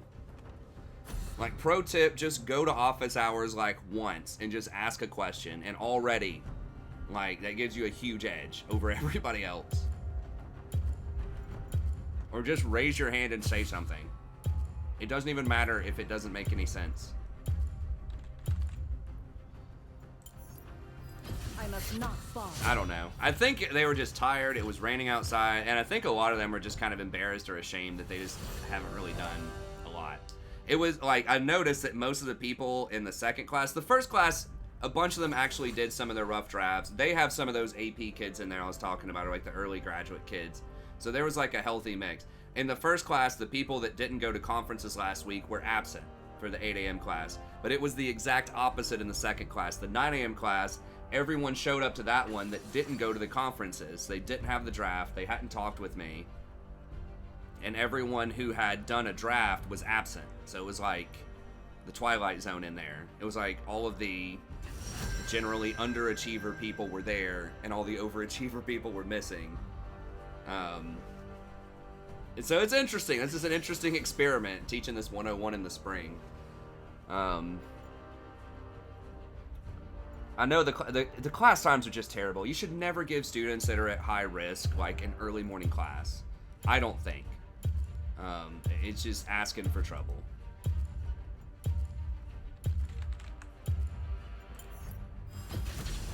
Ready to set the world on fire. I mean, I did too as an undergrad. Like I procrastinated for everything, did everything, 1 or 2 nights ahead of time. Sure, like I did most of the stuff the night before, but it's really not good. And yeah, I got some good grades, whatever, but times are changing. Standards are much higher. It's so competitive everywhere. Even if you want to be an engineer, computer science, or whatever, like you're still gonna have to go do a job interview. You're still gonna have to write a cover letter. You're still gonna have to articulate your ideas, think about your audience. The kind of it's not like we're reading some obscure poet from the 1700s, right? That's some like woke poet that no one's ever gonna know or care about. Like this class is like nuts and bolts, and I pitch it this way to them constantly. Really useful things like understand your audience, understand who you're writing to, what they want, and how you're able to sort of convey your message in such a way that they're actually going to care and want you to be a part of their organization or to give you that scholarship or whatever it is that you're doing. So it's really looking at effective communication more so than reading like obscure poetry. So it's really, really useful regardless of the field that you go into. And I try to purposely make it, I always think, okay, the Chad bro, like going into advertising or something that's taken my class, that just wants to clock in and go to his office job 9 to 5, and go out and party on the weekends. How can I make this class really good for him? Like that's, my target audience a lot of times.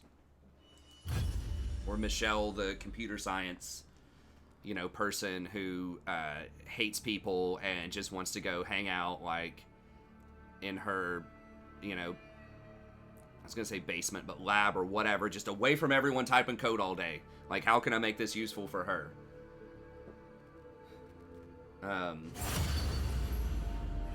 Yes, attendance is mandatory. The department's pretty harsh on that. It's like a pretty standardized policy. If you miss more than 2 weeks, pretty much of class, I think it's 15-week semester, and if you miss 2 weeks of it, more than that, then you start getting into penalty. They have like certain policies in place that help students out who fail the class the first time or two. Like it stays on their record, but it doesn't count towards their GPA at my university if it's a freshman level class, like English, chemistry, math, whatever it is. If it's like a 100 level class, most of the time they are a little lenient because they know it's hard. It really is hard, honestly, and I sympathize. When you're 18 and you just got out of high school and you're just not used to living on your own, and you got to go to class and take these really hard classes. It's just the fact that like nobody's gonna care if you don't go most of the time. Like you don't have to go. You can stay out until 3 a.m. every night at the bars if you want to. You can do that. That's fine. No one's gonna come after you, right? Your parents might not be happy when they see your grades, but in the moment, like you do whatever you want. It doesn't matter. You stay up all night playing League of Legends. You stay up all night, doing whatever you want to do. And that's just really hard for a lot of kids to figure out how to manage that much freedom because most of them aren't given a lot of freedom. in high school and at their homes. So it's tough trying to manage like really tough academics while trying to manage that much freedom. And it sounds like silly, but that's a real thing. Like, it's hard to manage that much free time.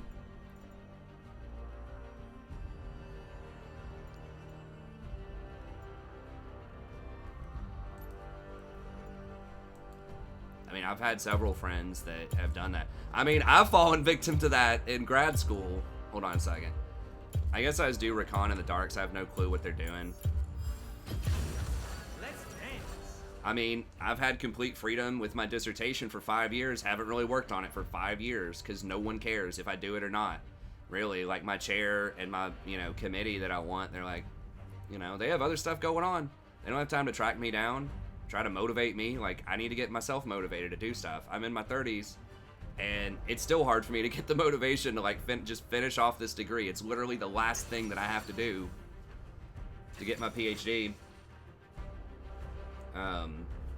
So, I know just as much as anybody else how challenging that is. So, I try to hook people up. I try to make it relevant. I try to be as lenient as I can on absences. If they're part of something they're on a scholarship for, like a sports team or something else, I excuse those. A lot of professors don't. If people come in late, I tell them just come in late. If you don't do it all the time, I won't count it against you. So, every semester there's some bro that'll come in like, 10 minutes late a lot of the time, and I just let it slide. So I try to help out, but yeah, I mean, if you just don't show up and don't turn stuff in, like, there's not really a lot I can do about that. Pro gods say Vayne is S tier. I think that was their low elo tier list. This is their low elo tier list, basically. I think they had Trundle Jungle as their S tier also. But yeah, I mean, I'm pretty sure that those sites just shake stuff up just so that it sounds exciting and new. Like, there's all kinds of, like, new stuff going on, even if the meta doesn't really change that much. And I saw some tier list putting, like, Sona, like, S tier top lane. I'm like, no, dude. There's, like, a couple of people that are trying it out. They're like, Soraka S tier top lane. It's like, no. G2 played it. We just saw what happened in solo queue when you play it a few games ago. God, this guy read the tier list too. Trundle is just an absolute steaming pile of garbage in the jungle. If they don't have, like, Sejuani, which they don't. We picked Ezreal into, like, the one matchup that Vayne's good into. I'm dodging this. It's like, huh. Okay, they blind picked Vayne. Let me pick literally the one champion that she can beat in lane.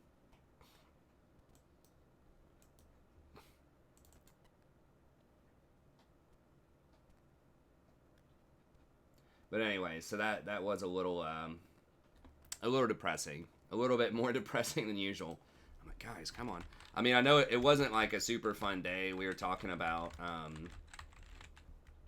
like source integration and citation and essays, which is, it was raining. It was 8 a.m., so I get it. But I was really just more concerned that people weren't even trying with the rough draft workshop. But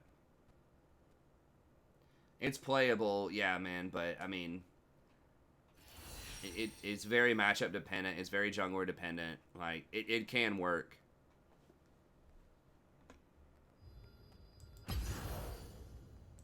But I think it requires a very specific comp. Yeah, she's gonna get a nerf. Some people, like, everybody's pushing that she's even, like, really good as, like, an ADC right now and things like that. Bye, bye, bye.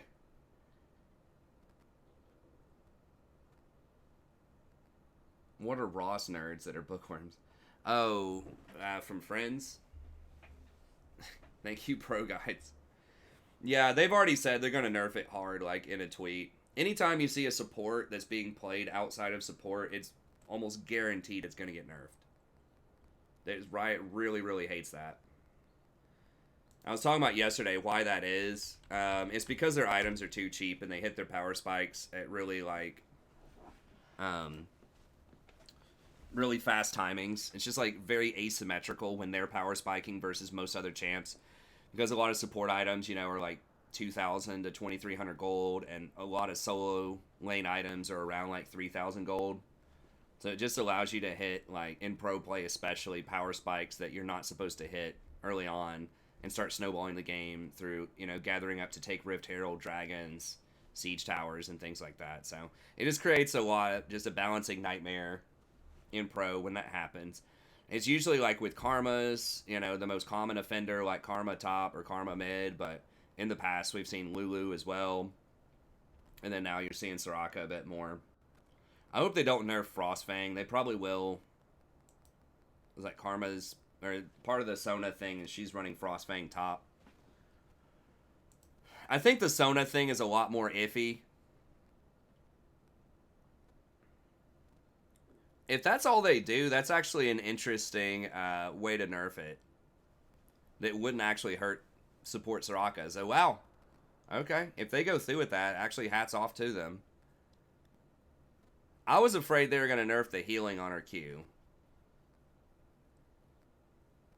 Well, Proto Belt is like as low as they'll go. It's 2,500, and it's an edge case. I think 2,500 is as low as they'll go. But if people start building things that are lower than 2,500 in solo lanes, then they don't like it. But 2,500 is like the minimum. They nerfed Spooky Ghost Twin Shadows, which is 2,400, because they thought the ghosts were too strong. Yeah, I think that's actually a really smart nerf for once. They nerfed exactly what the problem is, because that doesn't matter as much for support. It's nice to push waves with the Q, but, you know, if they're going to nerf something, that's the way to do it.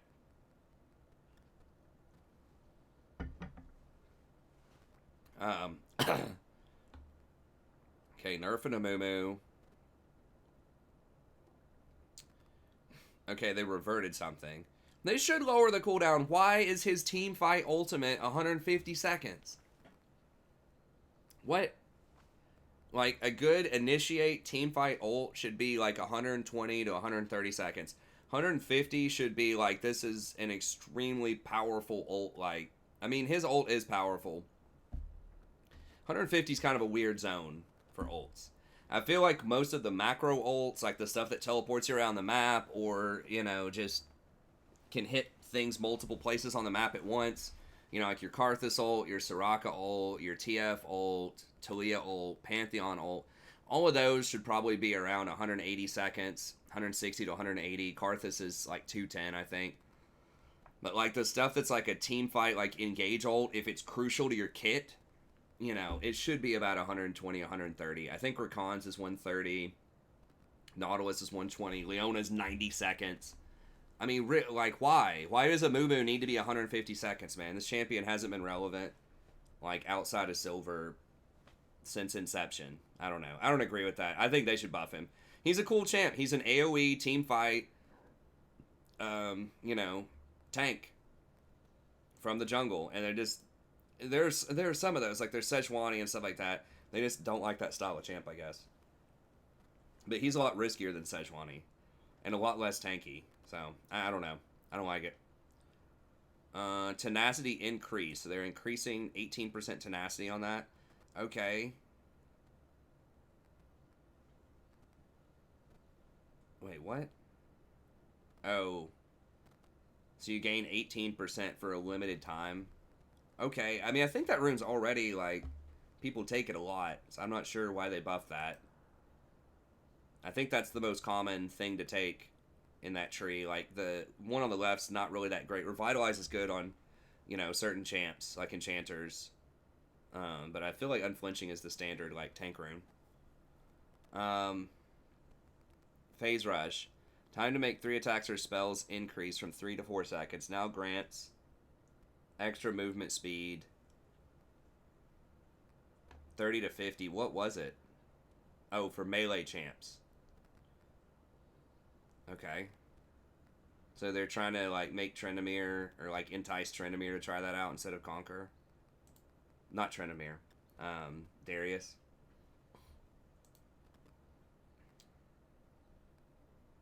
Okay, so they reverted a lot of Amumu stuff. So this is what it is. 8 at all ranks, not enough. They did buff him a while ago, but I don't think that's what's holding him back. They need to just, like, make him tankier and lower his AP ratios. Because AP Amumu, if he goes full AP and he gets ahead, does do quite a bit of damage. But, his tankiness is just terrible. They need to just rework his W, I think. Isn't it? No, his W or his tiers, that's fine. It's the E, the flat damage thing. It's not that great. Okay, so damage increased by a little ratio here. W increases bonus armor and magic resist by 10% at max stacks. Like, of just that ability or 10% total? His total armor and magic resist gets increased by 10%? Why? 20% bonus health. Wait, shield amount changed from 10% max health to a flat number plus, 20% bonus health. I feel like that's better, right? Early game, that's a lot better, right? So he doesn't get a ton of bonus health. He gets like Trinity Force, and then it kind of depends. Why are they buffing this champion, man? He's so brain dead. Like, it's fine. Just let him be a low elo stomper. Like, I don't know. I was not happy when Garen was like OP in platinum and like low diamond in the winter, which just sounds absurd to say, but just let him go, man. He's only been out of the meta for a couple of months. No one likes him being in the meta. No one wants to play that champ. I don't get it. Okay, KO passive bonus AD ratio increased to 15%. Okay. I feel like Kale's actually decent right now. She's getting some play in pro. I feel like she's okay. Games are slowing down enough to where she's alright. Okay, whatever. Soraka, that's a good way to nerf Soraka if that's what they want to do. Set. Base it. Why are they buffing him? What? Why? That's literally the nerf they just did. What are they smoking?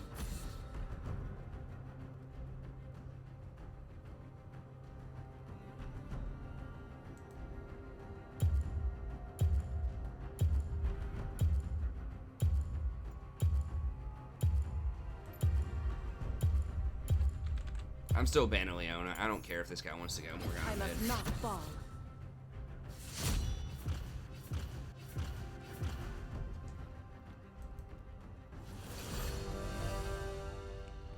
Okay, Immolate burns enemies for 6 to 23 magic damage per second. For 4 seconds after immolating an enemy, the burn deals an additional 1% of your bonus health per second.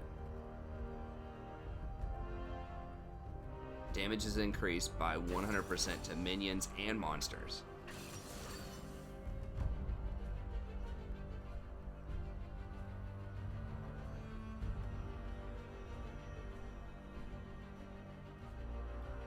Okay, while in combat, burns nearby enemies for a certain amount magic damage for 4 seconds after okay, both of them are immobilizing an enemy. The burn deals an extra 1.5% of your bonus health, not max, but bonus health per second. Immolate's damage is increased to 300% versus minions and monsters. Wow. Was it always 300%? That sounds pretty nutty, as far as like wave clear for tanks. Oh no. They picked Rakan.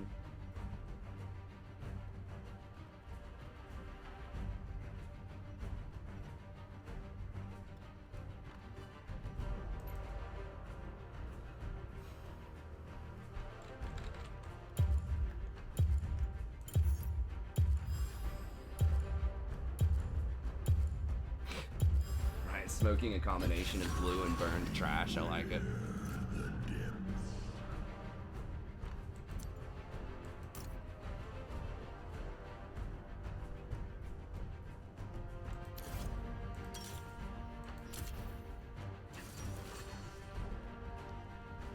That's right, Darren. we can't have him. You know, no, not Cassidon. Please don't pick Cassidon. Bro, yes. Yes.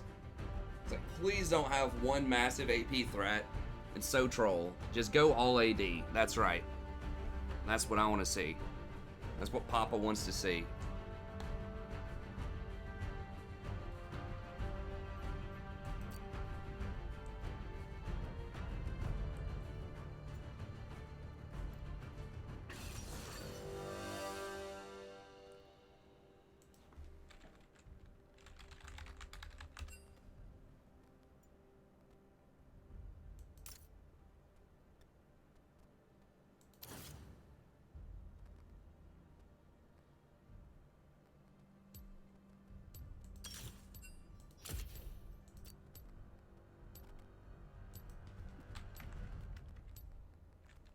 Jesus Christ.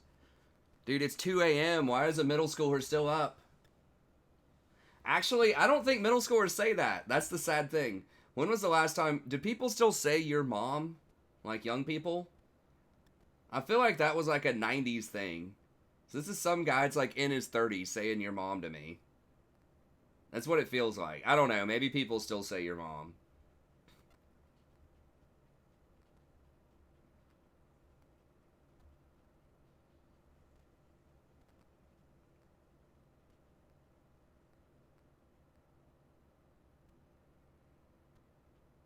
Well, look, it's literally the first day of the patch. So, we gotta wait a little bit to get some more, like, good stats, I think. Rito's making me pop some Xannies. Well, don't pop too much.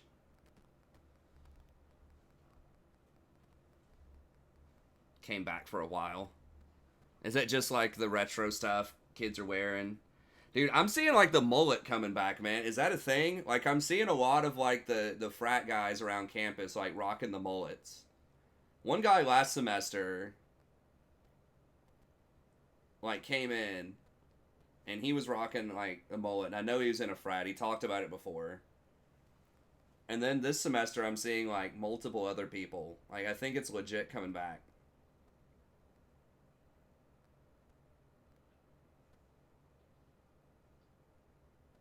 Heh.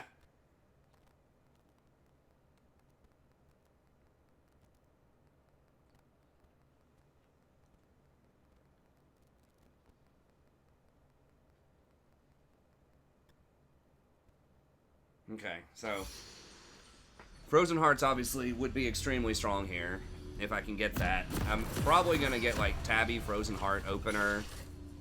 Zeke's is very good on Nautilus, but against like literally all AD, I think you're trolling if you don't get Frozen Heart. I don't think anyone else on our team's gonna get it either. What is that? Oh, so a mullet is a hairstyle that's basically short up front. Like the motto is short up front, party in the back. So it's like really short in the front, like bangs kind of. And then it's like long flowing hair in the back, kind of curly. It was very popular in the 80s among pretty much everybody. A lot of people had it. And then after that, it kind of got relegated to sort of the redneck role. I had a hard time explaining redneck to people that aren't familiar with that term, too. And there, you know, there was my friend from Sri Lanka. It's actually pretty hard to describe what a redneck is. Because I have lots of redneck friends and relatives, and some things that I do could probably be considered redneck as well. It's kind of like redneck's hard to explain. It's like countercultural, usually perceived to be like anti-intellectual, countercultural, like often attuned with like nature or the outdoors a little bit more uncivilized to an extent. I think like countercultural, or like anti-intellectual is probably the most like broad thing I could think of. Because you can have like the countercultural, you know, like coffee shop people and emo kids and stuff, but it's like it's a combination of countercultural and anti-intellectual. It's not that they don't know things or they're dumb, but like very skeptical of like city people and book smarts and things like that, and much more, you know, ascribe much more ethos to like experience in nature and like personal relationships than they do to book knowledge, things like that. Oh, you want me to VOD the Nautilus game? Yeah, sure. Hello, buddy. Welcome back. I'm the Strategy Professor. Today we are recording a Nautilus game. This is patch 10.3. I am streaming this. Some people on the stream asked me to VOD this because I haven't been playing Nautilus a ton lately. So we'll go ahead and VOD it. I do need to start recording more of these individual gameplay videos. Damn it, that was a mistake. I thought I could push it a little bit, but it ended up giving me the proc. And I should have saved that proc for the cannon.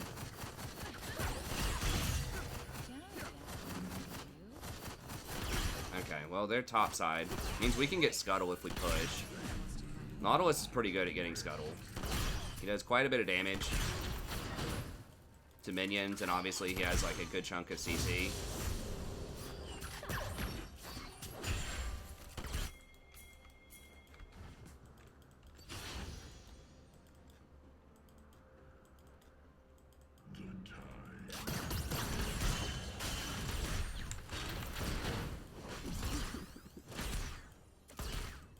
Nice. This Misfortune's on board. I didn't even have to tell her twice. She knew what was up.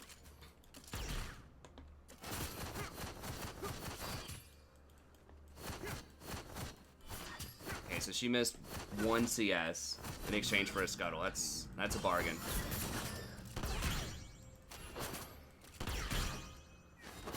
Scuttle's worth about half a minion wave or so. It's worth about 3 melees early. I don't know in terms of experience, but in terms of like gold.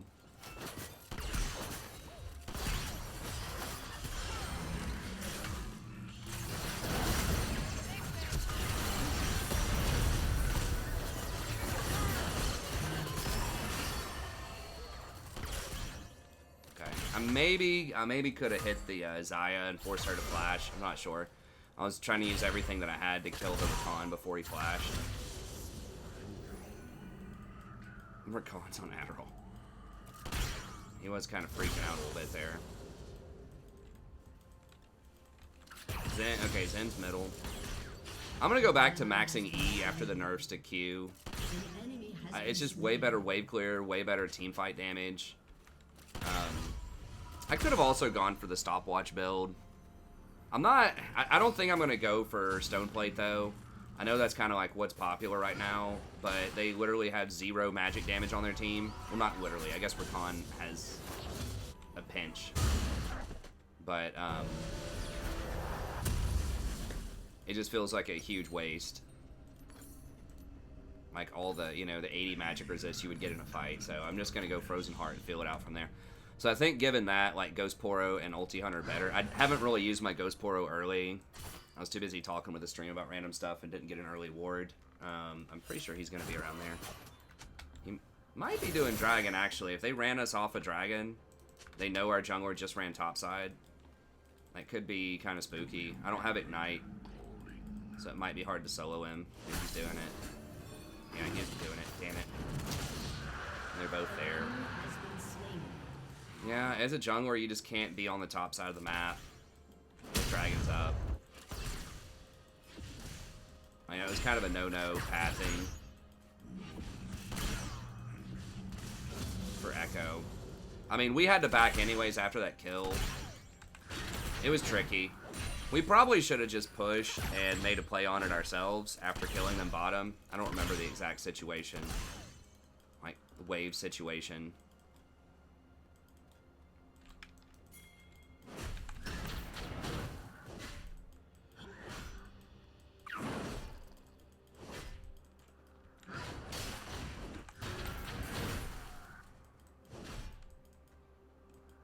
I'm gonna be sad if Echo comes in and takes this, but he probably will. Yeah, he's going to. I mean, it's better than Zen getting it. But I lost a decent chunk of XP off of that.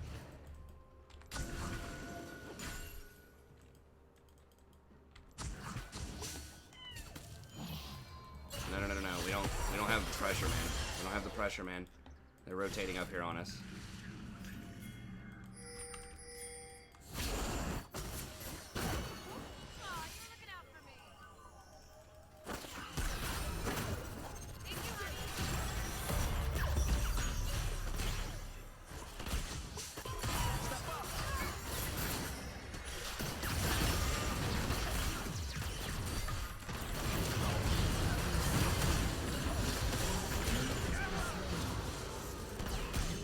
Nice. So I just didn't even throw the hook, I just walked him down. They kept trying to juke. And I didn't even have to throw the hook at the Rakan. I did throw it at him eventually, which was probably a mistake. I mean, once he turns around and goes that way, he's dead. Like, there's no way he's getting out. So I probably should have just used the hook on Zaya instead. That's one thing with hook champions, is a lot of times I think people are too early to throw those hooks. You can often just wait and just use the threat of the hook to steer people where you want them to go.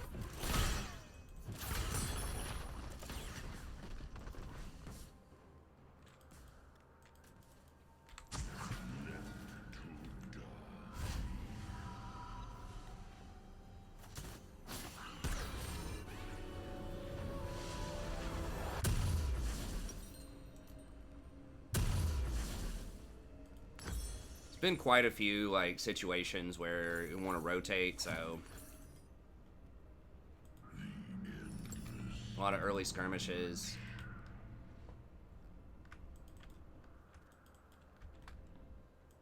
Yeah, he was trying to be able to E back to Zaya or potentially like W and then flash. I mean, he was dead. Like if he ran the other way, he's 100% dead. So there's really like, it was a long shot, but that was like his only shot. Was maybe he can like, I guess that's what he was thinking, was maybe he could W. And then flash out before I hit him. But yeah, I think he was hoping to E back over to the Zaya. Because his E was on cooldown because he used it. I saw him use it like right when we were approaching.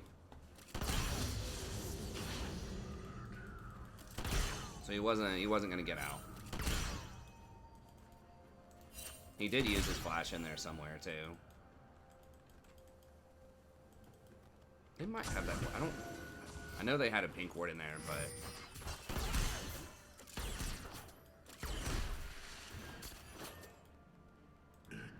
you can try to rotate on that Yasuo here in a little bit.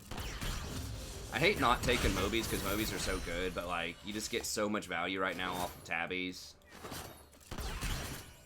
Because it not only gives you armor, but it gives you that damage block, that on-hit block damage. An enemy has been slain. Yeah, the Hex Flash on Rakan, I don't know about that. But, I mean, there's a lot of stuff that is viable on Rakan. It's not like that's the worst rune in the world. Rakan's level 5.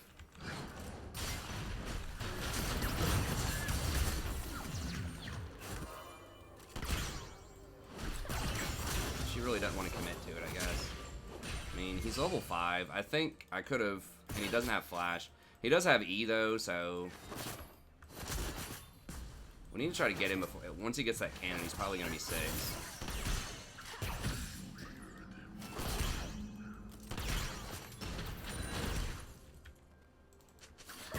Please don't die middle. Yeah, let's go force this.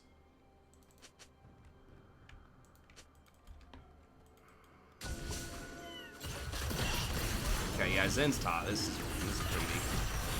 Should be. Nice. Never know in YOLO Q, but...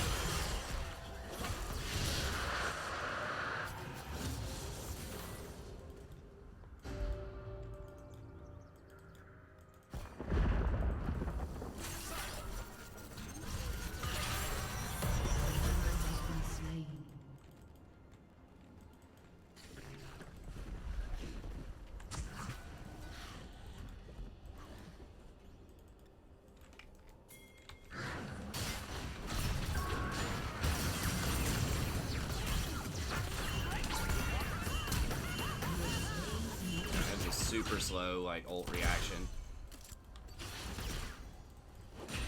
But I'll take it.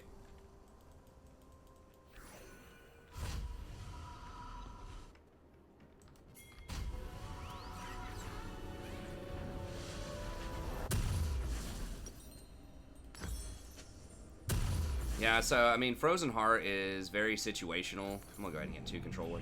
Frozen Heart's very situational, but this is definitely a situation where I think it's really good. If they have, like, 3 AD, I think it's becoming, like, strong. In a lot of situations, 4 AD is absolutely, like, crazy value.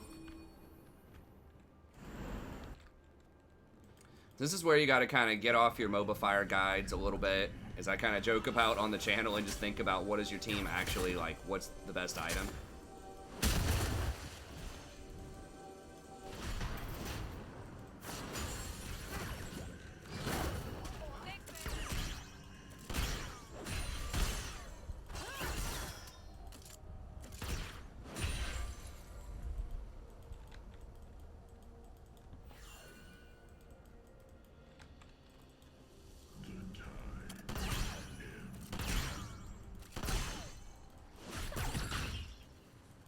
I should have looked at the wave.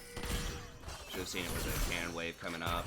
Just haven't been doing a really good job managing these stacks this game. Alright.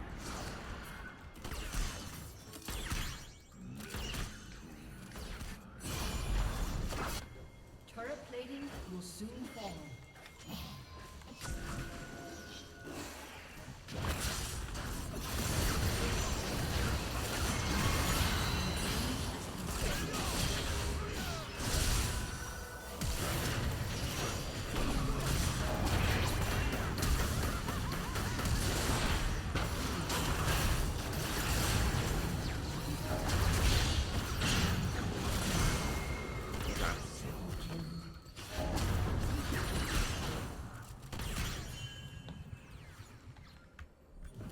Oh, Fifi's dead.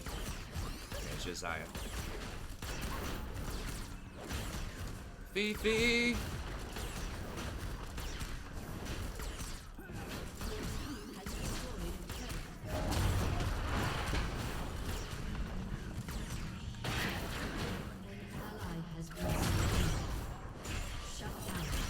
Oof, that's rough.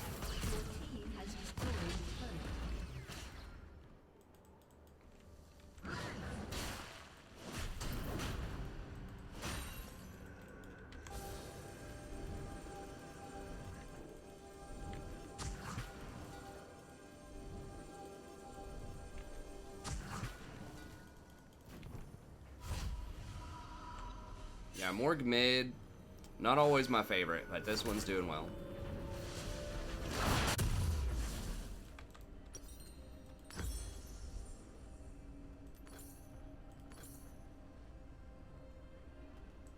I don't know what I'm gonna get after that. I'll just get a cloth armor for now, and we can decide later. Maybe Knight's Vow.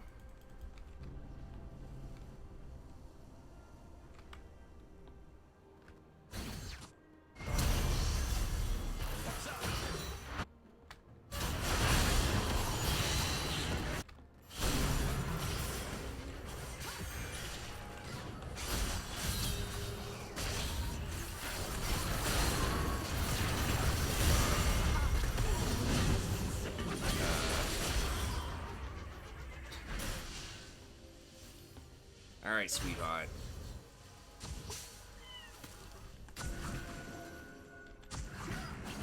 She done got a bit big for her britches there.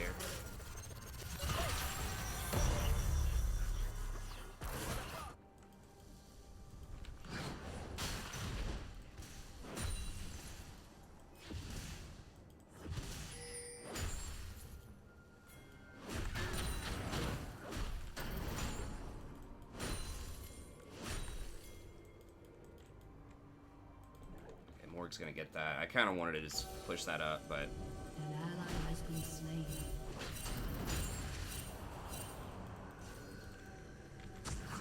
we needed to push this up before we tried to go for it. You always got to try to get your lanes up first.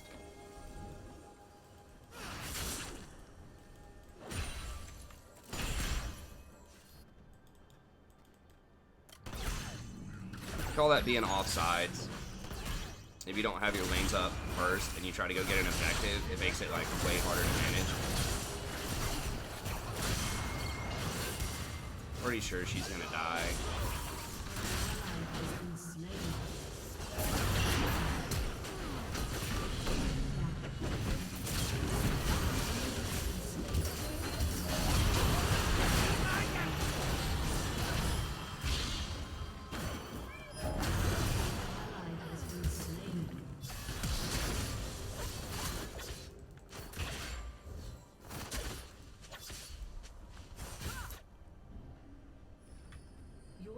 Has been destroyed.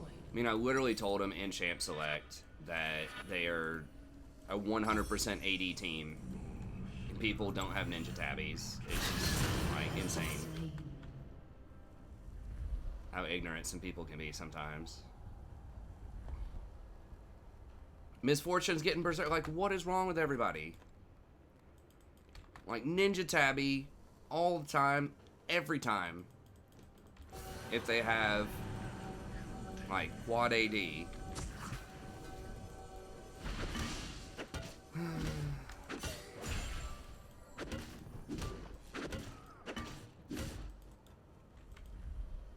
Like, you get like such insane value. It's not like you have to build Randuins on every champion if they have all AD, although I don't think that necessarily would be terrible. But like, it should 100% be like ninja tabby. It's not a high opportunity cost to get like a massive advantage.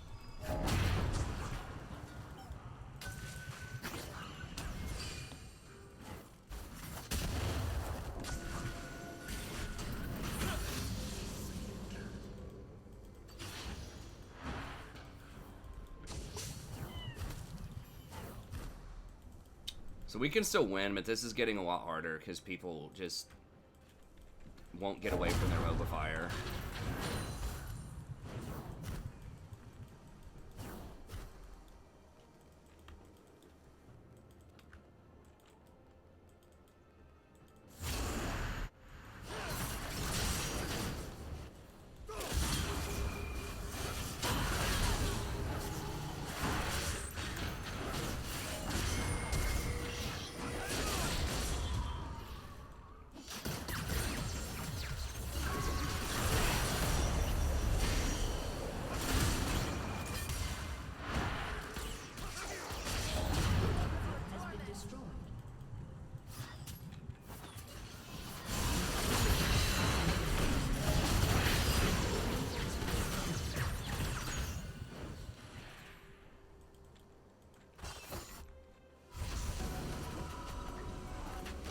Jax at least got tabby. I mean, Jax is probably going to be our savior this game.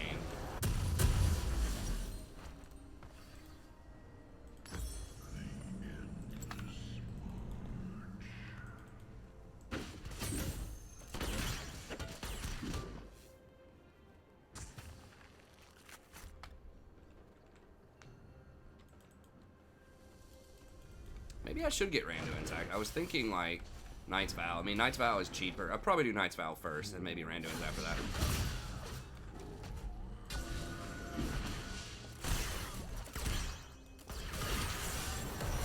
Need someone to cover that. Although, if we get the kill here, maybe we can Baron. Shut down.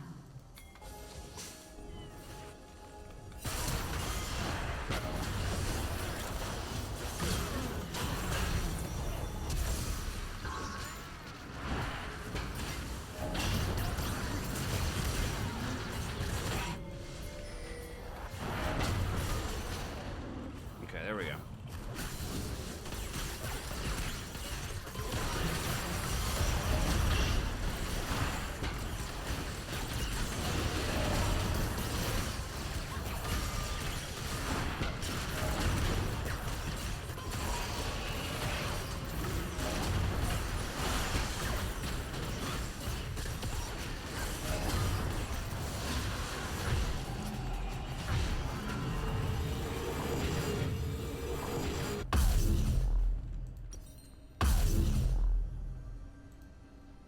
Wait, is that even... That doesn't even build in... Oh, Randuin's builds out of Warden Mail.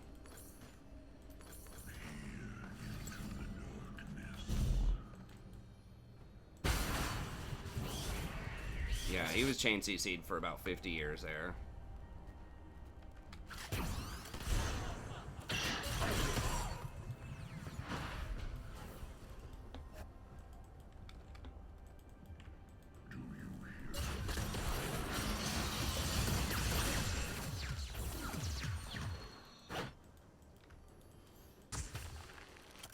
Yeah, if the enemy has 3 or more like if they have AD jungle and or AD mid and AD top, I would say you probably want to get tabbies, even as AD carry. Like as most roles, you want to get tabbies, and definitely if all 3 of those, jungle, top, and mid, are AD, you want to get tabbies. I don't care if you're playing Xerath, like you still want to get tabbies. Like, it's just too much value to pass up.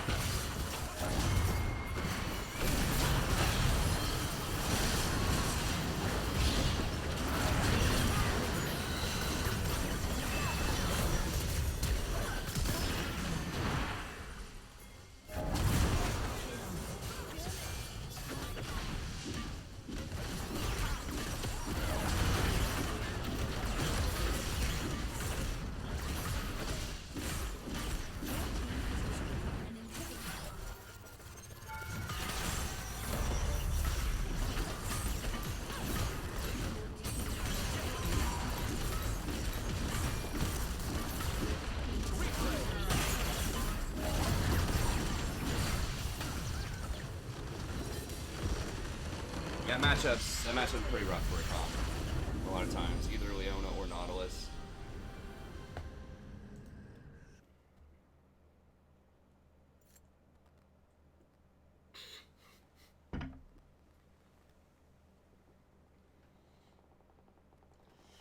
Nice. Well, yeah, Sammy, because it was a very specific situation where Rakan was banned and they had like all AD. I mean, Nautilus is pretty good, obviously, right now, but their comp made it better.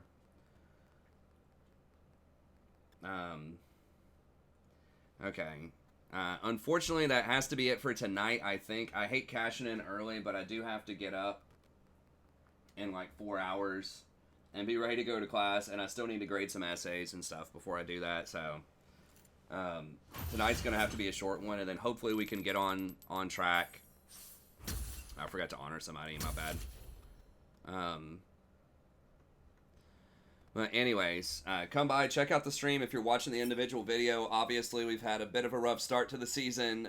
You know, fell all the way down to Plat 4, but hopefully we climb our way back up there. We were D3 in the preseason, so we should be able to get back to at least D4 over the next little bit, I hope. But anyways, check out the rest of the offerings. We stream every night starting around 10:30 p.m. Eastern Standard Time, sometimes a little later, sometimes a bit earlier. We do tier lists for every patch, always in-depth patch notes, support tier lists. I usually do an 80 carry tier list, and I'm going to try to do other roles as well, like really good in-depth content, not just like statistical, like, well, this person has a good win rate, I'm going to put them high on my tier list. You know, there is some of that. We do take stats into account, but we also, you know, think about other factors as well and try to give you some information that you just may not get from other sites. So be sure to check all that out. And yeah, that's going to be it. See you next time. Okay, so that's it for the stream as well. So thank you all for tuning in. Play Leona next. I know y'all love like your Leona and your Nautilus. We'll see. I just don't win on those champs as much. Situationally, I do, but I mean, I haven't been winning on anything in the last week and a half, but historically, you know, over the last back half of the season where it was the Leona Nautilus metagame was not a great metagame for me, but anyways, rant about honor, that's right. We'll be back tomorrow, so yeah, sorry, I do have that 8 a.m. class. I did sleep kind of late. My sleep schedule's pretty messed up, but anyways, we'll see y'all next time. Have a good day.